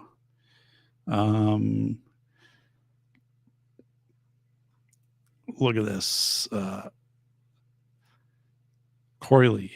Sorry, Mike. I am Nick fitting. Feel like putting head through frozen tree. Yikes. Don't do that, buddy. So yeah, so yeah, consulting is going great. I've enjoyed doing that, and I approach it a little bit differently too. There's a different mindset. And I don't know, for example, if somebody doesn't have a document to me or something like that I need in order to do whatever I'm doing, right? That used to really, I was so regimented on that stuff. And now I'll just be like, well, be here tomorrow. I can deal with it then. And, or if there's like a tech thing, that pops up, which is very rare, but I just kind of go with it. And, if you interact with people and you are happy and you smile a lot, and you're positive, and you show a genuine interest in them, and you seem right that you're enjoying what you do, which I do, and I think that comes through. That the message really carries all of that, and then just be organized. And like I said, it's one of the strangest things with consulting is clients who say, people that do work for us don't bill us. And they like if the systems are kind of that out of whack, like we don't get billed for like 2 months or 3 months, and kind of messes with our systems. So actually they implement policies that you have to invoice them within 30 days. And if you don't, they charge a $50 processing fee, which I thought, I've never had that personally. Where I've never, my bookkeeping is always up to date and all my systems and stuff like that. But yeah, it's like, holy smokes, it's kind of crazy. So, and yeah, we're doing a summer vacation, and I got to pick the dates out for that. But I want to stay at a little nicer place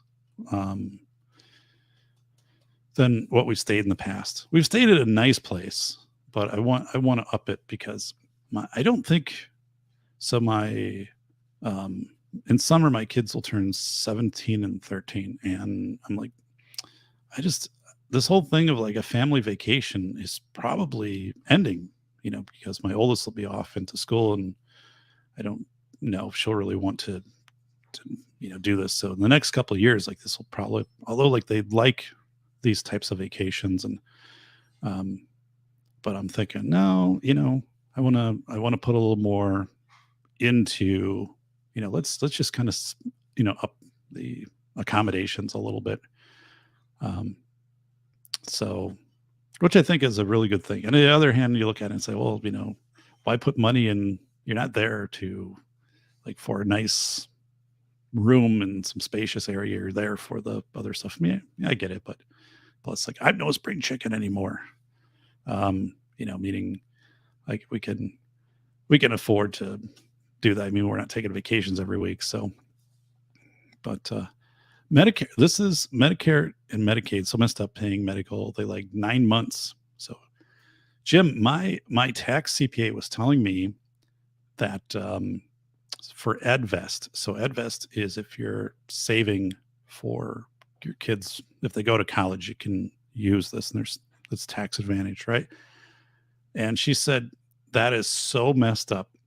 It's a government program, right? Like that is so messed up that the Social Security numbers aren't even matching the kids, right? So like it is, you can use your money in that account and all the stuff, but because I said it seems like it's pretty sophisticated, like your record keeping you need to do and all that, which I would do, but she said, yeah, but I've never had anybody be audited on that. And it's just the guidance on that. And then they sell it to, it's owned by TIAA CREF for a while. Then it's owned by another company. Then it's owned by another company. It's just like this hot potato that it doesn't seem anybody wants. And it's the investment options are just absolutely horrible. It started out really good, and then progressively it's like, here's 5 funds to pick from, and they're all horrible. So, by the way, like if any of you are, you're like, oh, we're helping out, like grandkids or kids or whatever, saving for college, I would use these Coverdell certificates. You can take them out at banks or kind of like CDs, and then I think you get a better rate on those, and you're not paying for management fees and things like that. It just seems like a much smoother setup to use a Coverdell certificate than this whole EdVest thing. But live and learn, I guess. What's a vacation? Misty Mrs. Wayne. So yeah, what is a vacation? So wow. Yeah. Well, this vacation will be, by the way, in state. We're not going anywhere else, but we have been fortunate to be able to, to do vacations with the kids and stuff like that. The biggest one was Disney in 2017 in Orlando. And again, I feel like we just lucked out on timing because, it was a really good experience, and felt safe. We drove down there going through, the US and I just don't, from what I've heard, the experience has been severely diminished with Disney, and I have just no desire to go back there. But it was a fun time. I'm glad that we did that. Perfect, absolutely perfect weather. 80 degrees and sunny every day we were there, and we left. It was like 25 and snowy here. So, but Yeah, Jim is saying he's not a great typist. So, Jim, I work from home, so I still won't be on vacation. So, yeah. I'm also work from home except when I work at the university, but I've also started to rethink my approach there because so when I teach at the university, that's on a weekend, and I would get up early on a Saturday and I would drive. But I'm like, I don't know. Um, I might just get there the night before. I'm pretty sure the university, with because I'm not close by, would pick up, motel bill. Um, and I've never taken advantage of that, but um, I think I'm going to going forward to knock out that getting up so early and that long travel in the morning and back. I mean, it's a lot. It is a lot for a day. It would just be more sensible for me to head up there the day before and so stay in a dorm, right? It'd be like Rodney Dangerfield. So back to school, but that is kind of something I'm thinking of doing into the future. So back to the future. Look at this. Jim is suddenly quite sleepy. So it's one of the 7 dwarves, that Jim. So yeah. It's cool that I get to work from home. I'm glad. And so my car I bought 4 years ago, new, and I think I've got 30,000 miles on it. And our SUV we put on 9,000 miles the first year we had it. So I'm not driving much. I don't have to, because, and I mean, I like not having to go somewhere.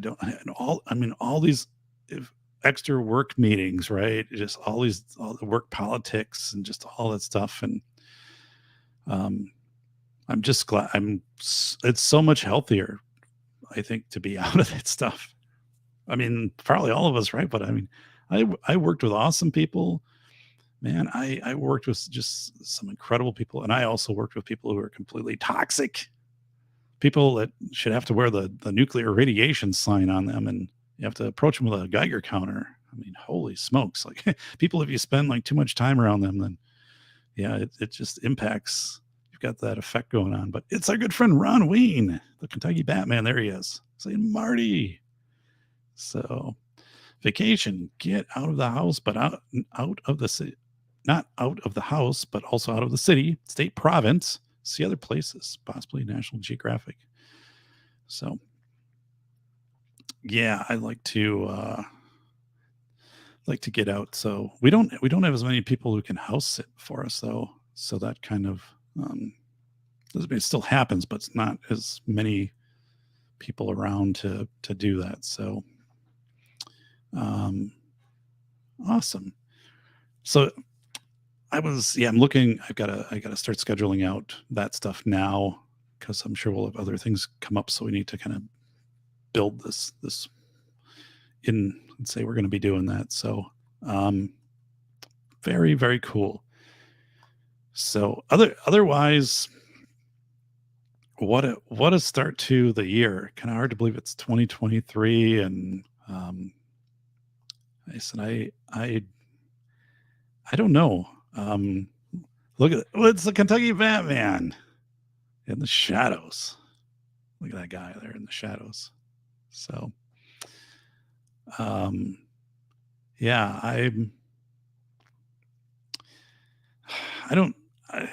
like I said, I don't know. I don't have, I'm not very optimistic about 2023, but I think 2024 offers some possibility for I could be completely off on this stuff. I don't know, but, and it's really weird stuff. So when you have a store like a Target, right? And we have some around us and suddenly they're locking up not only cosmetics, but like the underwear aisle is locked up, you got to find an associate. It's like, once that happens, does it ever go back to the way it was before? I don't know if it does. I just don't see that. It's kind of like naloxone, right? The generic Narcan being put in the same AED in the AED box, right? So if you go to AED box, you're also going to be able to get the Narcan there. Once that happens, like I don't think you undo the standing order for naloxone. I think that's always there. So SASTA saying 2023 will be mostly recessions and layoffs. I think so, and that's right. I think globally, and layoffs are going to be sweeping right across industries too. I don't know. I don't know.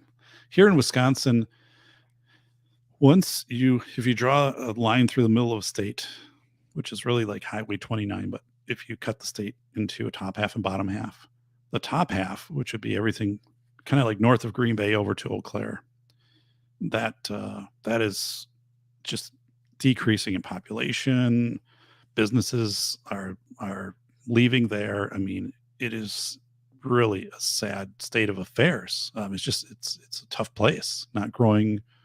The infrastructure isn't nearly as developed as it is in the southern part of the state. So I just so like in our state, if you vacation up north, it's a big difference to go from, I'm kind of in the suburban Madison type area to the northern part of the state, which has really been economically in strife for a number of years, but now especially the last few years. So I don't know. But I'm with you, Sast. I don't, and I would say by nature, I'm probably, I'm not super optimistic, like when it comes to like just government, right, or economics. Those would probably be two areas, but I'm like, God,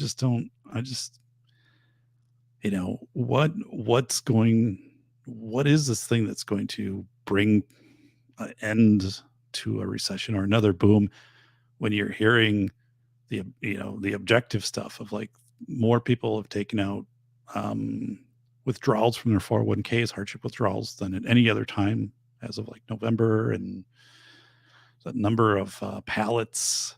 There's an abundance of pallets, which is been correlated to previous recessions. So like looking at these little nuanced things of saying, like pallets and cargo stuff, like you have a lot of empty ships and rail cars and pallets, like that's usually followed by so but I don't know. I don't know.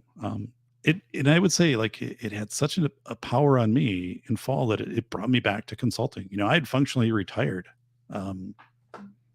when in 2021, June of 2021, I think is when I ended my consulting. And then I'm just like, I just don't think things are stable. And again, seeing inflation, my property taxes went up 11% year over year. And I mean, these are things that I can handle, we can adjust for, but we can't do it if it's non-linear. Like I don't think anybody can, right? Like if your house insurance doubles and the next year it doubles again, and then the year after that it doubles. I mean, there's a point where this just starts to drop off for everybody. So I'm like, no, I didn't leave consulting because I didn't like it. And I also left on really, really good terms with my clients. So thankfully it was very easy to return to that. So yeah. And then like, because I didn't have that income coming in, and, had the other sources of income stuff. Now the consulting income, it's kind of like, whoa. But that is kind of just, again, ancillary into the pseudo retirement, thing. It's not like changing lifestyle or anything like that. It's a buffer. But anyway, so dun, dun, dun. I was surprised Boeing had good news and their stock went up and all that. I'm like, wow, like that's weird because right, wasn't it 3-4 years ago all the airlines got a big or the airline manufacturers too, like got a big bailout and big raises coming through the industry and stuff like that. And I'm just like, is Boeing immune to the supply chain problems that are pervasive, or the workforce issues? Like, it's strange, but then, you kind of think, well, who's also driving that they're trying to get Boeing stock up for a while? I mean, I don't know, man. I'm looking at that saying that's not the stock I would have picked as the high flyer. But it's weird because like the utility stocks, the energy stocks, aren't doing great. I mean, they pay a dividend, but those rates are going up significantly in a lot of places, yet you don't see those shares taken off. So, and then look at like Microsoft, the slide that's had, and yeah, just like, holy smokes. It's just really, I don't know. It's weird to see some of that happen. Amazon and, the Facebook Meta thing makes sense because what really is that, but where that wasn't going to perpetually stay is with the value in Tesla, dropping way down.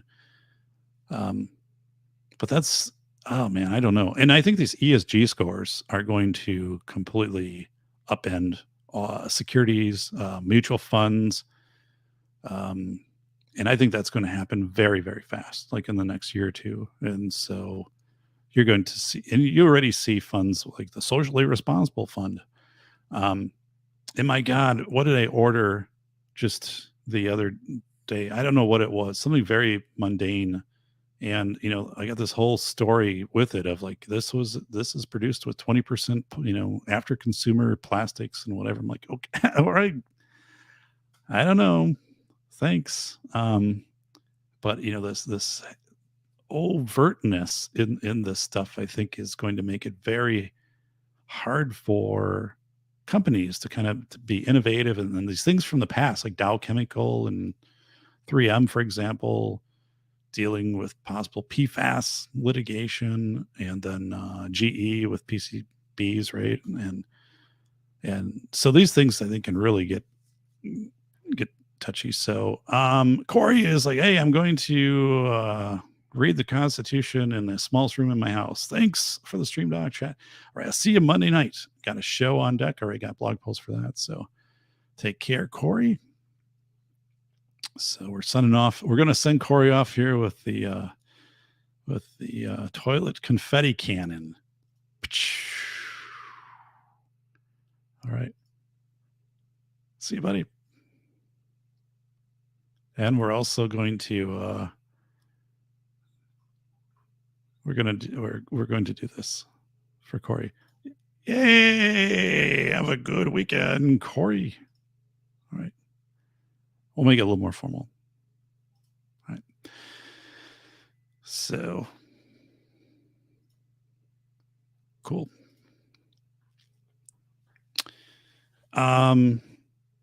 So yeah, that is going on. So I am look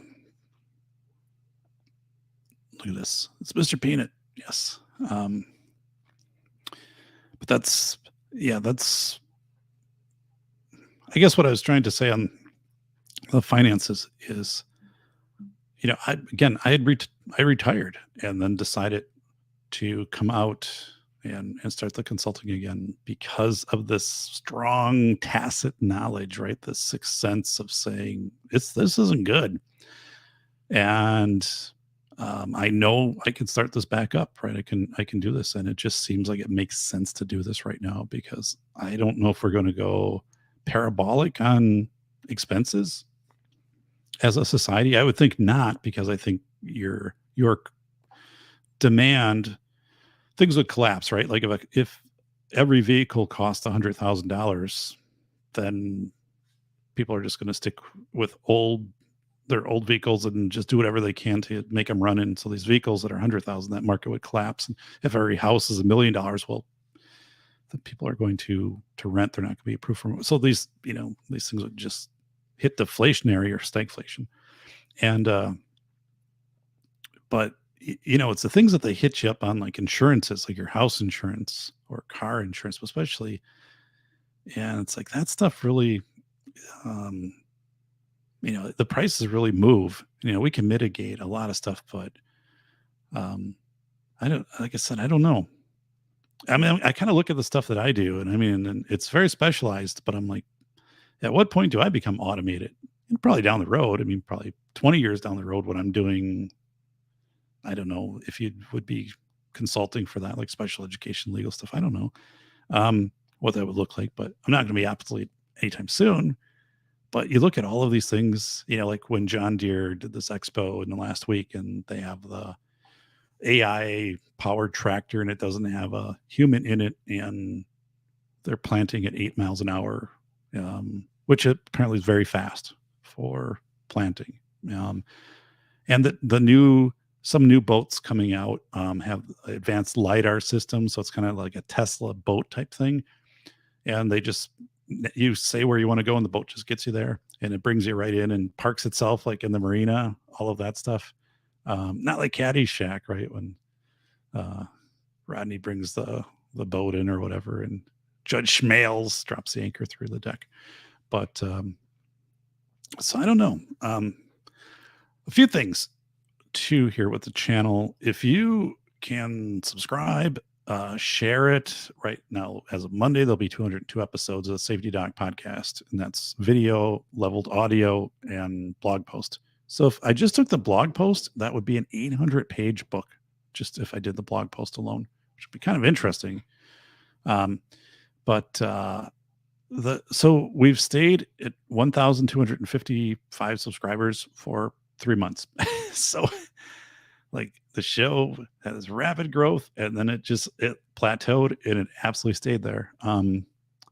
So that would be good, because I mean, there's a lot of good existing content that's out there.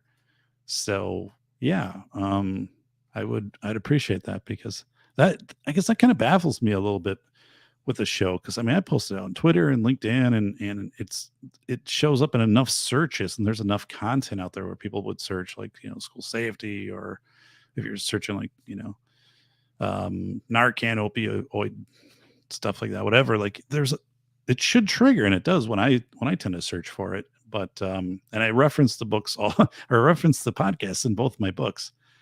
But you know, we kind of hover here at this number, so it's a little bit perplexing for me. So look at that. So I don't know.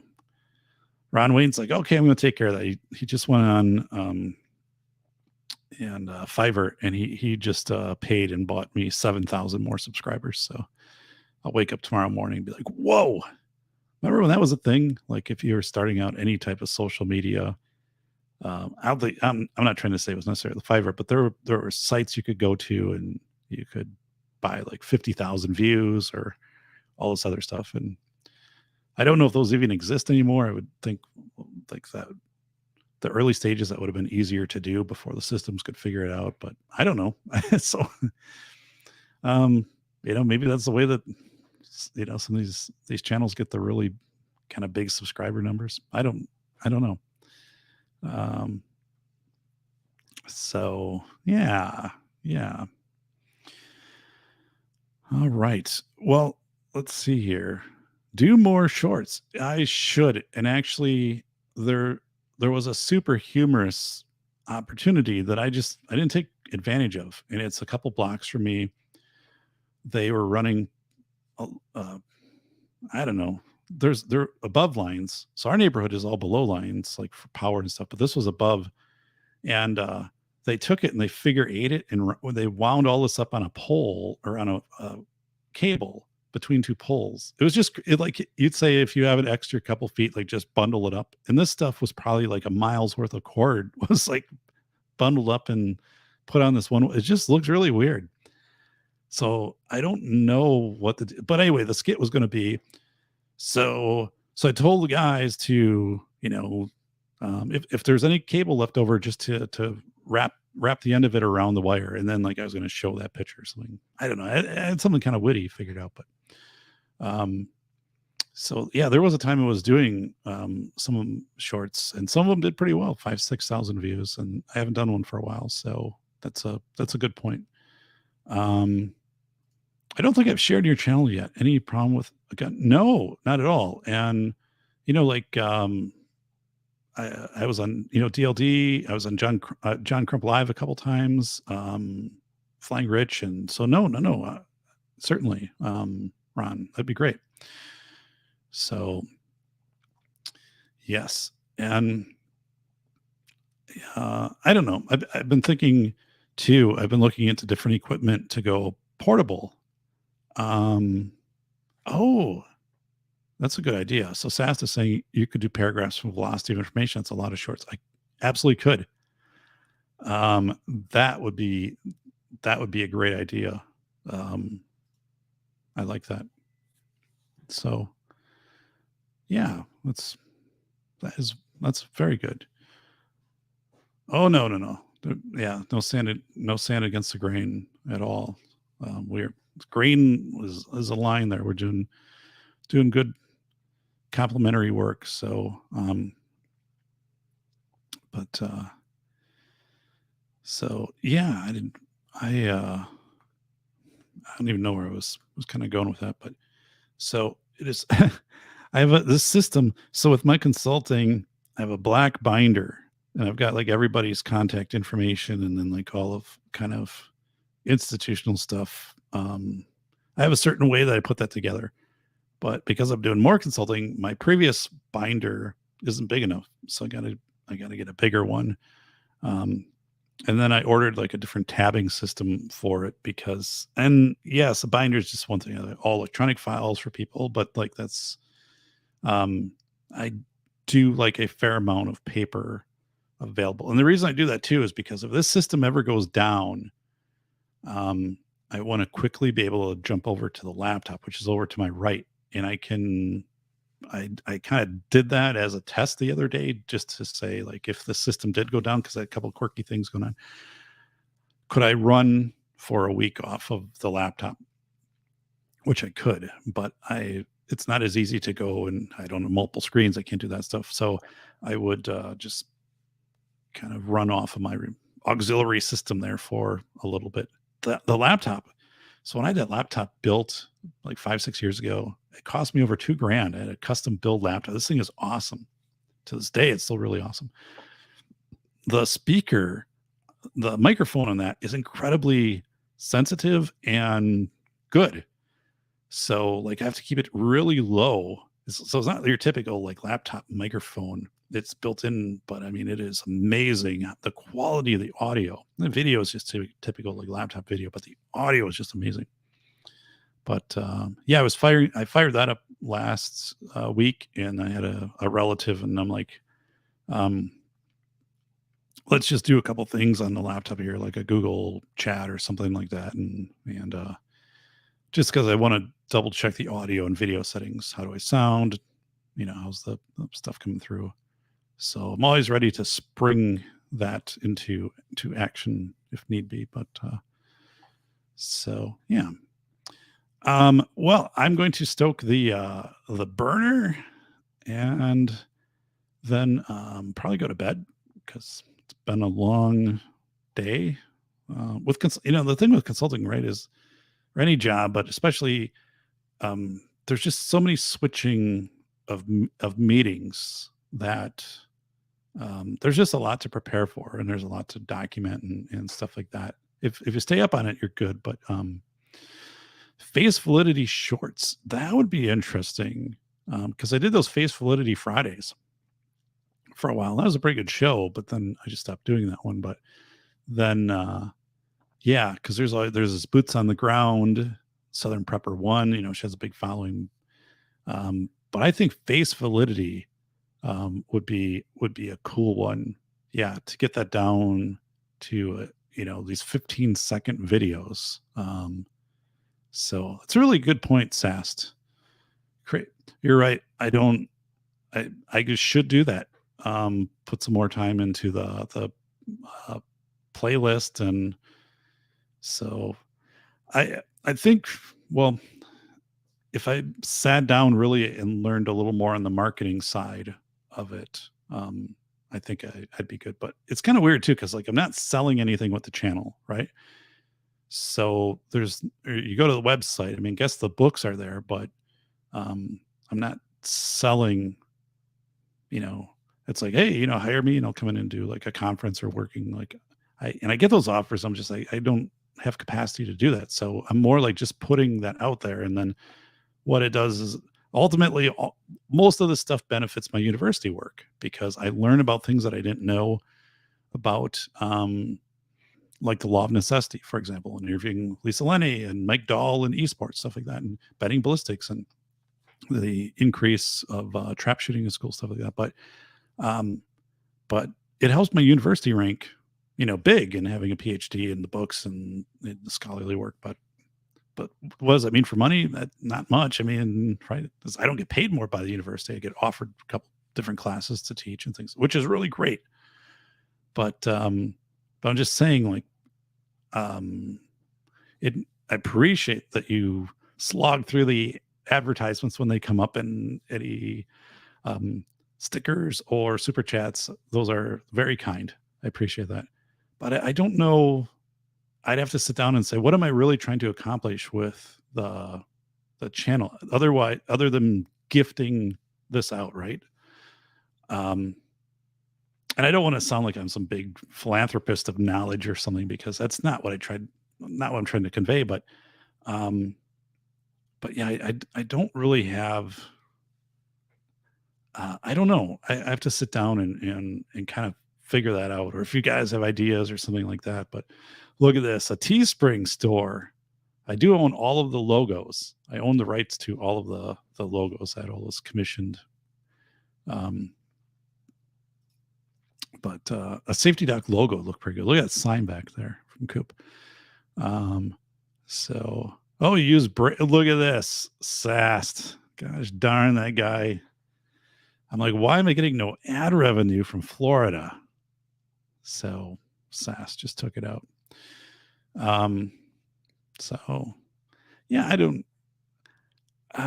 don't know. I'm excited about the summer of doing some remote shows where I can show you the effigy mounds, the civil conservation goer dams that are now abandoned that I bike past. And so basically like a biking playlist. That will be awesome.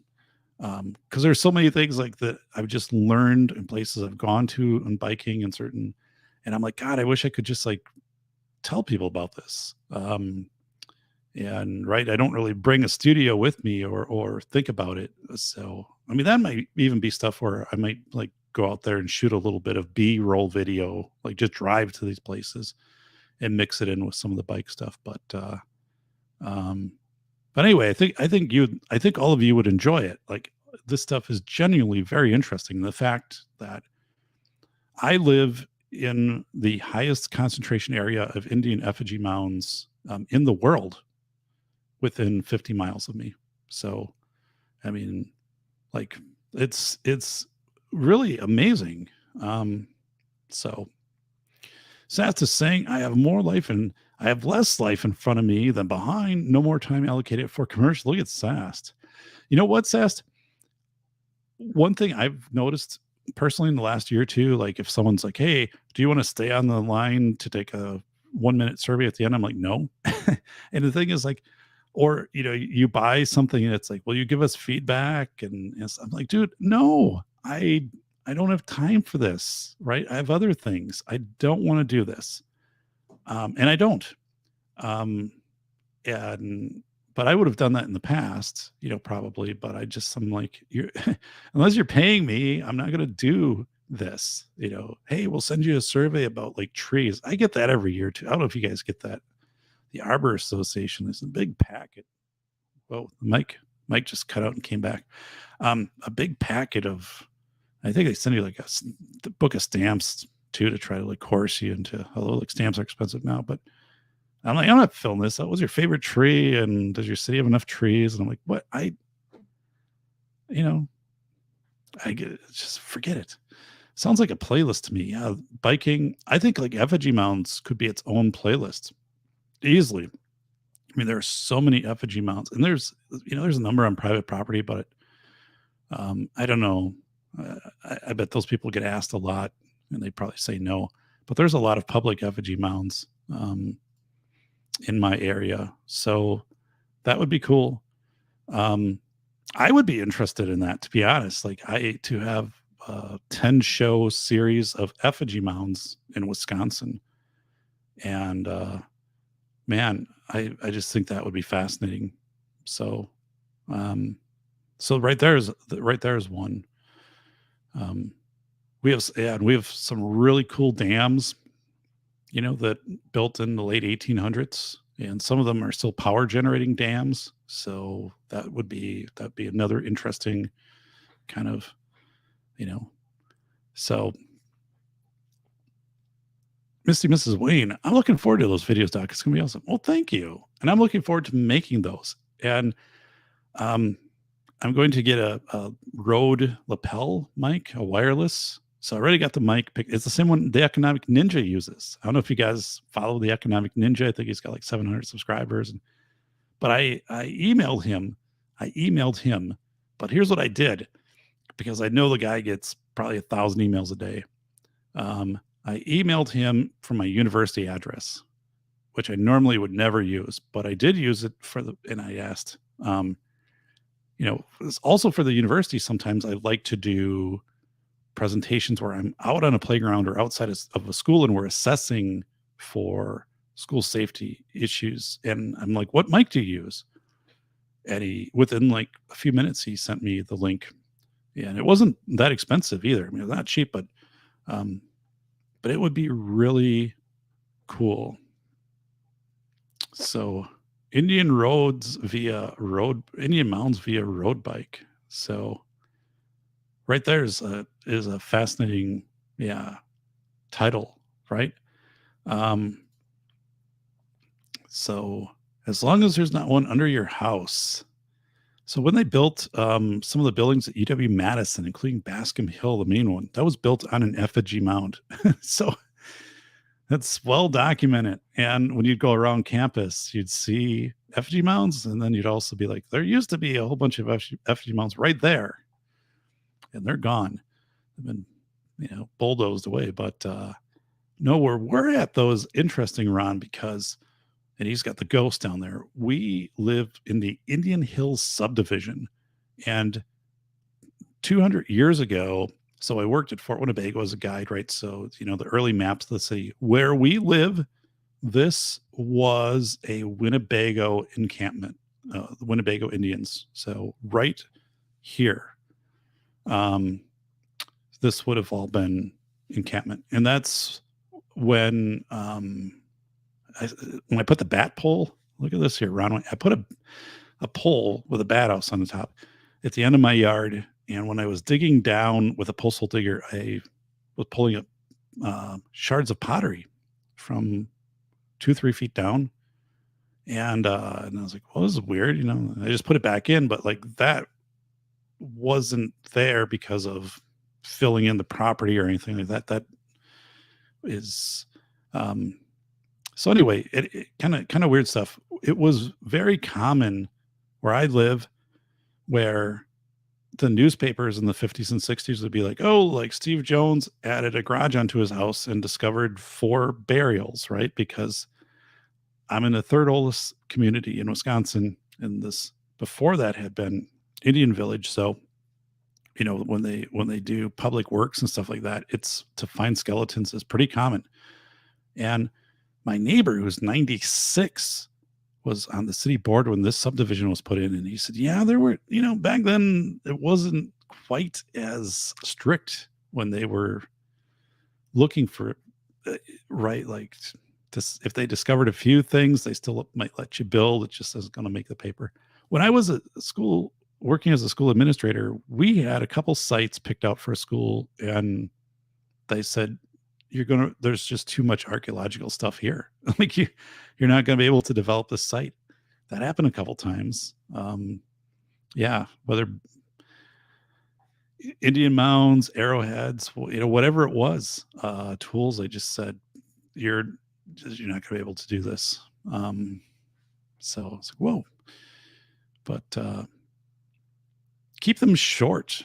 I think that's key. Less people can.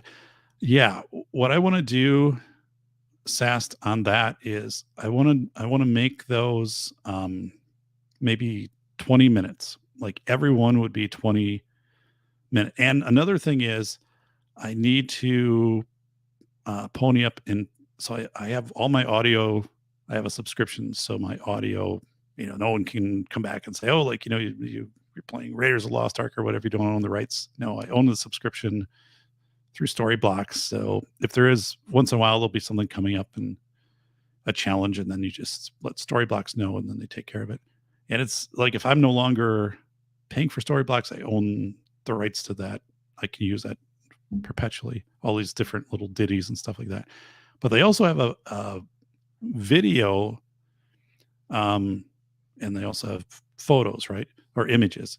And I'd like to bring in some stock photos and images or video and stuff like that into my videos and move more angles. Like, so if I did Indian mounds where I'm biking out there, I want to go.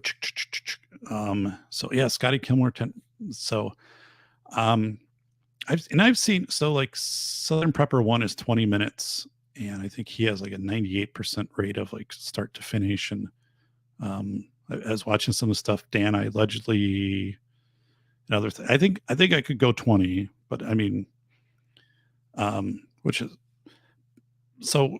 But what I need to do is to shift things up a lot, like a lot of cuts, and that was something Matt Hoover, when he was talking to me like a couple of years ago, said you need to do that. That's part of when he does his shows and edits and whatever. But so anyway, Storyblocks does offer that. But I think if I did the Indian Mounds series, that could really, I think that would get a lot of views. And yeah, that would explain the orbs and the penguin moving in the background. So holy smokes. So we have this big new subdivision coming in. They're putting in the roads right now. And that's also, in an area where I'd have to think they're finding some things, tools, whatever dating back. So that will be interesting. When I was running for city boards, I don't think there was or city council, there wasn't anything specifically noted like archaeological out there, but it's just so, anything right here, it's always a roll of the dice. So we'll see. Shorts are 2 to 3 minutes. So, look at this. My shorts are 30 seconds. Ron's like, I don't wear shorts. I'm like, what? So, yeah, the shorts I did that were successful were probably 20 seconds. So the skid loader, I think, was one of them. But yeah, I think with the video, and I can't do any of that live, right? So the stuff with the Indian mounds, I would start out, I have a little format, right? I have to say, like, here's where I'm going to go, and might have a picture like ahead of time, bring it up on the screen, like this was discovered by whatever, and here's where we're going to be going. And then like, boom, I'd have a video where I'm going out there on the bike and, some stuff. And then out there, some different, video. And then, just kind of some, 1 minute wrap up, or I don't know. I'd have to think about that a little bit, but yeah. So I guess, maybe another thing too, that I've been watching YouTubers or learning about is, if you're going to do something like that, like do a new playlist, and it's going to be like Indian effigy mounds, road biking or something like that, you should have probably like 5 videos completely produced and released all at once, when you do that, because if people like it, they're going to want to, immediately see like the next one, or that you have them like 5 ready to go. And, so maybe every 2 days for 10 days, like there's always one dropping, and then you try to get on either a schedule, but like I've seen a lot of shows that aren't very don't have a schedule. Like they, the videos just drop, like Dan and I, allegedly Jeremiah, they just drop when they drop, usually every day. So I don't know. My most viewed videos be things I've done on finance, even if it's me or if I have Aaron Clary or Chet Elkins, like those shows have done really well. Clay Martin was I think the most viewed show.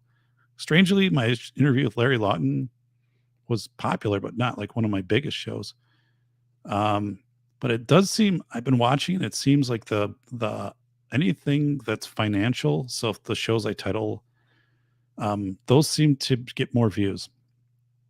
So, and I also like, I really haven't done much for history or anything. So I do think like FG mounds, road biking, like there would be people that would really be interested in that. So yeah, my channel is pretty much dead.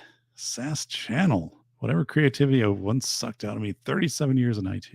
So Ron's channel. Yeah. Ron Wayne.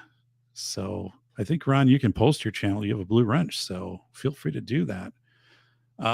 Ron's channel, by the way, Ron has, I believe, the best audio for a firearms themed channel. When I say that, what I'm saying is when he's firing, it is extremely crisp, and there is no limiter, like it doesn't suddenly throw the volume up where you're losing the top, or it's distorting, it's overwhelming.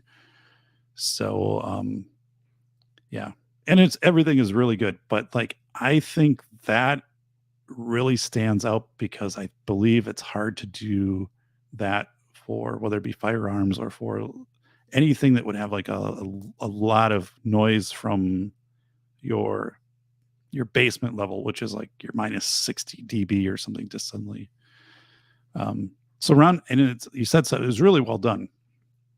Yeah. So, but yeah, so that would be, so yeah, I think the Indian mound, and right, the Indian mound is one of those things where, depending upon where you live, there might not be any effigy mounds within a couple 100 miles of you, right? I guess it all depends, but it's so easy here to do that because I just live in the center of it.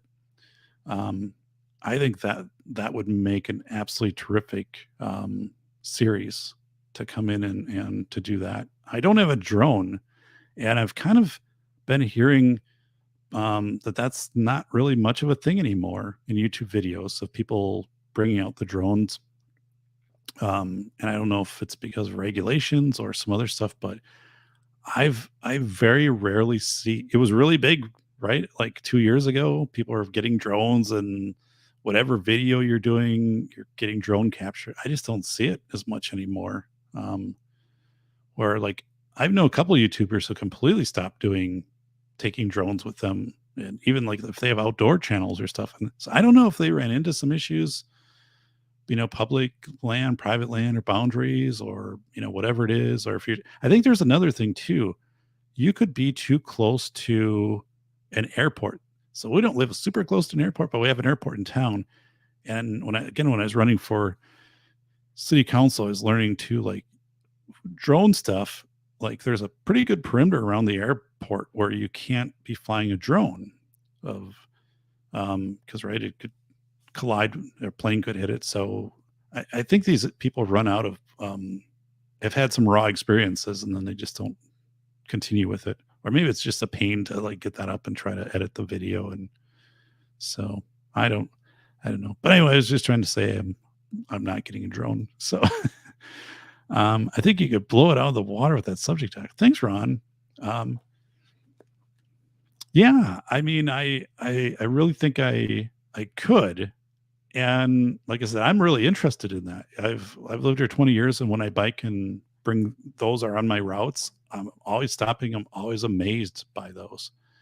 So, and then coming with the backstory, and then down in the description post, like here's the coordinates for it, like if you want to go visit it. But yeah, So get a small drone. All right. Sasta's like, here's a drone. He flew it right into the sun. Took him 8 minutes, going really fast. It's like, phew, then it was gone. So I need a GoPro badly. So yeah, I think that's where I would invest, because if I'm biking, like for the stabilization. A GoPro 4, a number of people have recommended that, which isn't the newest one, but they said it's really good and you can probably get it at a reasonable price. So for me, it has to just be, I justify it as a hobby at this point. Because, but people have hobbies, right? So it's just, be just a hobby. There's also really good, like where I'd live, like with the Portage Canal, the old Fort Winnebago stuff. So like even Portage would have a neat 5 video series to it, right? Something like that. Because so downtown, I mean, at the main intersection, about 10 years ago, they replaced the water mains and stuff, and they found the original well for the city. Shallow well, which was all stone, and it went down about 30 feet. And they never knew it was there. Well, they kind of knew it was there, but they didn't know it was right there. And so they excavated around it somewhat, and they made people aware so they could come down and look at it. And I think I took pictures of it. And then within a few days, they just filled it in because there was no reason. You can't preserve this in the middle of but I'd like to set up, right, and take one of those pictures. I'm sure you could still overlay it and say, everyone would in town would go to this well. And when the town 200 years ago, right, and they would be getting their water out of this well. And then there was a bucket brigade too. So this was in the middle of town. So they would be getting the leather buckets and fighting the fires. His buildings were burning down. But that piece of history, like right there. So I think it's interesting. I don't know, the Lincoln Highway. Like I ordered that DVD once. Well, I didn't have to order it twice, but I still have the DVD of the Lincoln Highway from PBS, which is a good documentary. That was at least like 15 years ago. So GoPro sound is awful. Yes. So I think the thing is to pair a Rode wireless mic with a GoPro or even a phone or phone video. But the mic you should have a separate audio track. So when I actually did the Safety Doc, well, if this was a Safety Doc podcast and I was releasing it in audio, I download the YouTube video and then I bring it over to Camtasia and I split the audio file from the video. And I run the audio file through Auphonic, which levels it, and then get out. But there are times, like remember when I have the side camera and stuff like that, I'll run completely different audio recording. So I'll be doing Audacity or something like that. So then you visually just take the spectrum of the audio and lay it over and match it up with your voice. And, it's usually pretty good. Like I've never had where things have been crazy out of sync. But anyway, like that's the way that I'm going to go into this.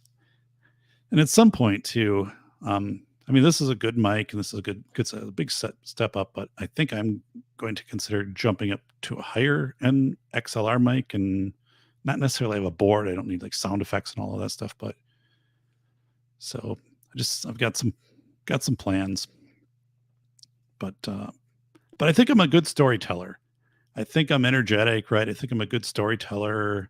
That was, Matt Hoover, a couple of years ago said, you should really put more time into your YouTube stuff because you just have a good delivery. And Matt was very, very successful with CRS firearms. And I was like, and I'm like, yeah, pretty pleasant person to be around. And I think we can have I think one of the things like YouTubers who do like, here's an outdoor thing or a trail or whatever, like they don't show their humor as much, especially if they're like older like me.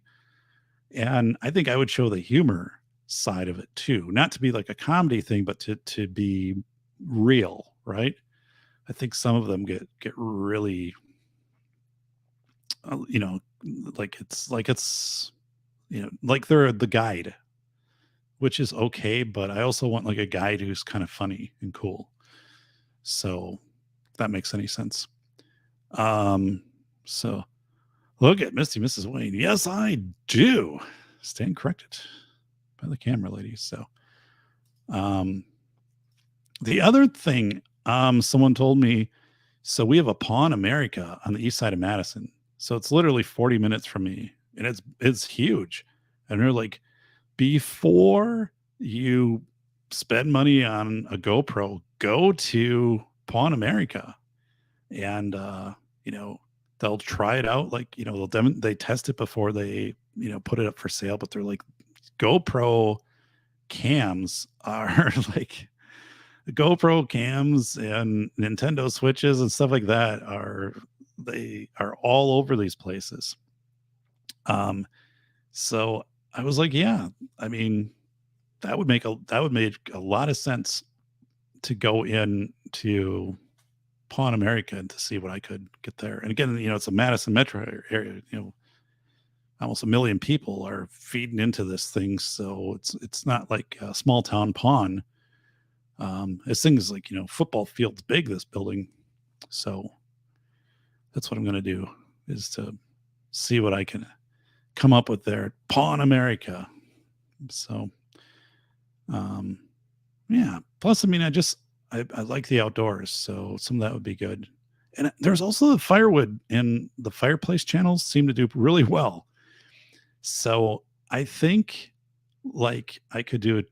That could be another playlist, because like my process of stacking firewood, once I bring it in, and I could like time lapse that, so I could like speed some of that up. But to teach people how to stack firewood, I think is kind of an interesting thing. There's certain strategies, there's certain ways to make put firewood together. And then the ways to test like that you've done it correctly.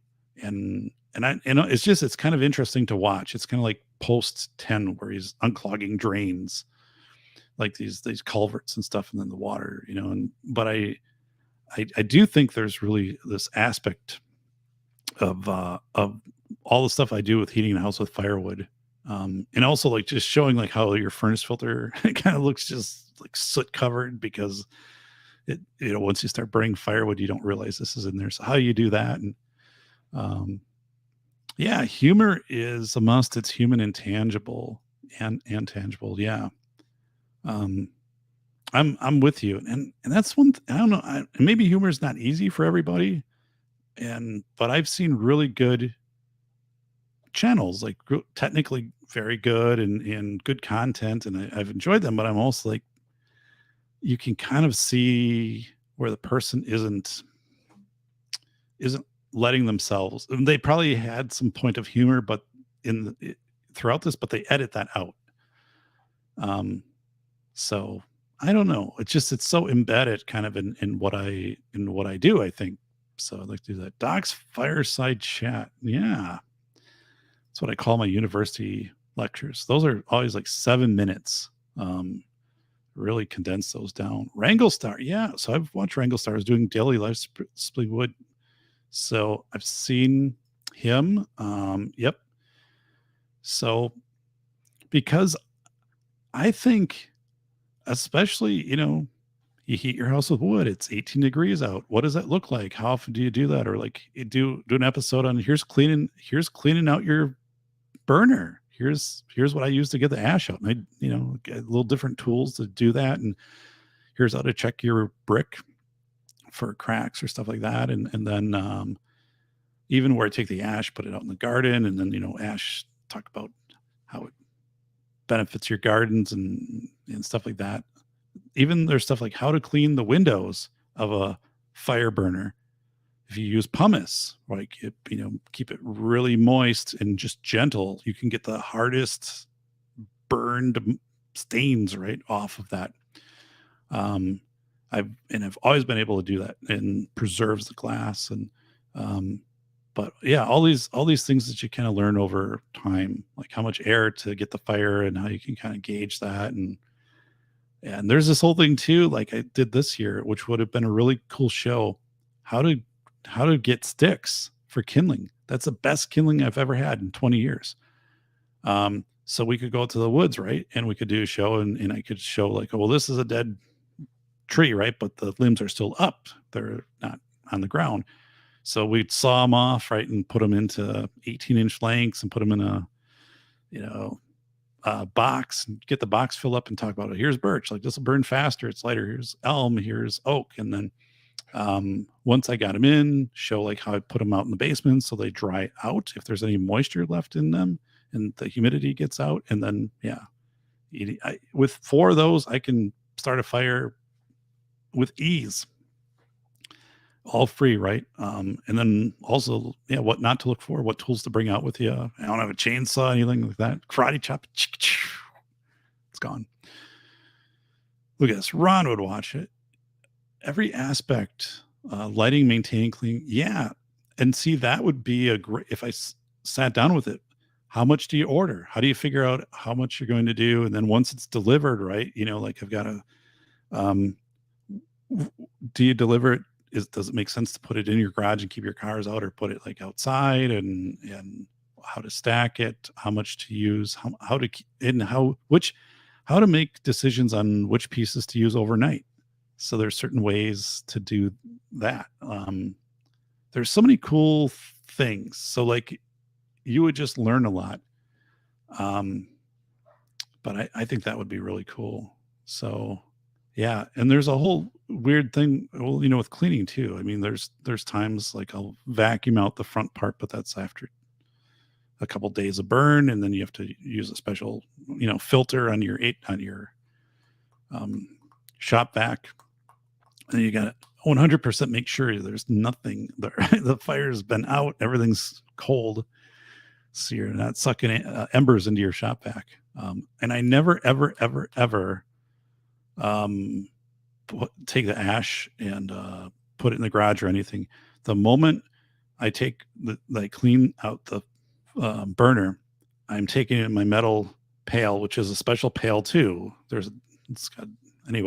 But I am taking the pail and immediately putting it out at the end of the property and into the ash pile, which is surrounded by snow piles, right? Nothing's happening there. Or I put it on the garden, but it never stays in the house or never stays in the garage. At any moment, the moment I'm done getting it out, I'm taking it from the stove. And that's just a safety thing, right? You don't want to ever leave that or put it in a bag and put it in the garbage. I mean, that's just insane. Never do that. So run with this, Doc. You definitely are onto something here. So yeah, well, I think the firewood is probably a big one. So I think there's this theme of this show with the biking, the effigy mounts, and I think the firewood, because I mean, look, the penguin's moving again. Yikes! Holy smokes, Mike. But I grew up, we had a burner, now I've had my own place and I still learn stuff, right? And some of it is just through just like the stick stuff I didn't really think about, but and then you can also, I'd love to do a show on like what happens if it overheats, like what do you do, and what causes that, because maybe twice a year it'll happen. And then what's weather and firewood burning, right? Because you got to know the humidity, and if it's like really cloudy, it's actually pushing down on your combustion chamber. So it's like the movie A Christmas Story, when all the smoke is coming out of the furnace. Like you run that risk on certain days. So how to plan for that? You can still burn. There's just some things you got to do differently. So, but that'd be a really good show to also get in. I like it. I think it's really cool. That's good. So, do you use softer or different wood for kindling? What I use for kindling is whatever got split off from the log splitter. So just boxes of, and not bark typically, but it's just all the little remnants of wood that get left over from the splitter. So, and actually, Ron, if I've got dried sticks, when I say sticks, I'm saying 1/8 inch, dead wood, but I take it off of the tree. It's not on the ground. That stuff is better than kindling. It's better than the split stuff. That's not bad, but sticks are the best. Nothing is as good as sticks, and especially if you have birch, that's unbeatable. So that is the easiest way to start a fire, is with dried sticks. So yeah, and then I always kind of just prune them down and stuff. So I have a certain way to do things, and then like how to when you take a box out, put a mark right on the side of the box where you're going to make. So you don't want any piece longer than this. So then it's real easy, right? You just like always set your piece there, click, click, click, click, click, to make sure you're never doing anything too long. Just put a couple marks out there. So yeah, good stuff. And I think there's also some calls on that of like saying like, here's some stuff to watch out for. Like if you're, cutting down anything that's over your head, right? You got to really be paying attention to what you're doing. And if it's at all risky, like don't do it, because that stuff comes on with force, can hit you and hurt you pretty bad. So, it's good. All right, guys, what I'm going to do is call it a night. I got to go stoke things, bring some burners up tonight because Cole brings some of the bigger pieces of wood up. So, all right. I will see you guys Monday night. What is the show for Monday night, by the way? Let me bring over here on what in the world just happened? The old North Star recording studio here. So Monday's show. 202. License plate readers in schools. So what I'm basically saying there is there are companies now marketing where AI, if someone is pulling a gun and making it's a posture detector, and stuff is actually really good, the software. And normally I wouldn't, that's kind of not my thing to get into the vendor stuff. And I'm not really saying a vendor, I'm saying this technology. But I think it's going to be in schools, and it's not going to, I think it's going to be a positive, although I don't think it's going to be preventive. What I'm saying, it's the incident might still happen. It might, though, result in quicker lockdowns and quicker calls to secure the location. And I have to get into it a little bit, but I'm looking at this and I think this makes sense. And part of it is I just think people are so inconsistent with their discretion and decision making. And, people be like, oh, like we'll put in all these cameras, and the SRO in the SRO's office will have 20 screens up and watching it. Well, the SRO's got other things to do, and they're not watching all of these things. So, but yeah, so coolio. All right. Well, I'm gonna take us out here, guys, and thank you. I will catch you on Monday night. We're gonna learn about those license plate readers, just how advanced that AI is. And normally I wouldn't be for that, but my position on that has changed. So here we go. How were the beans and chili that you had for breakfast? They were delicious. Thank you for asking. But now I am very gassy. I'm sorry to hear that.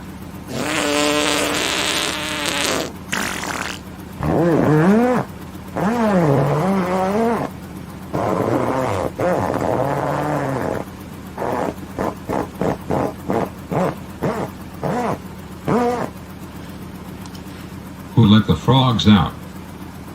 Q? That stinks very bad. I have to open the window. Oh no. My cap flew off and it was sucked into the engine.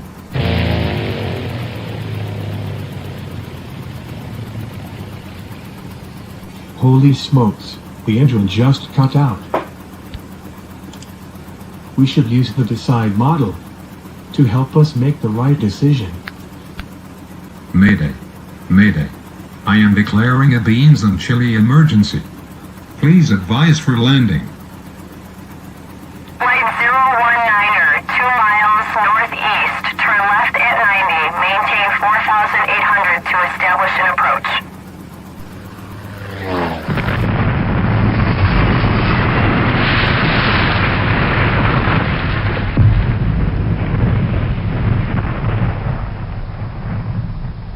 Engine 5, dispatch. Pockets of fire all around.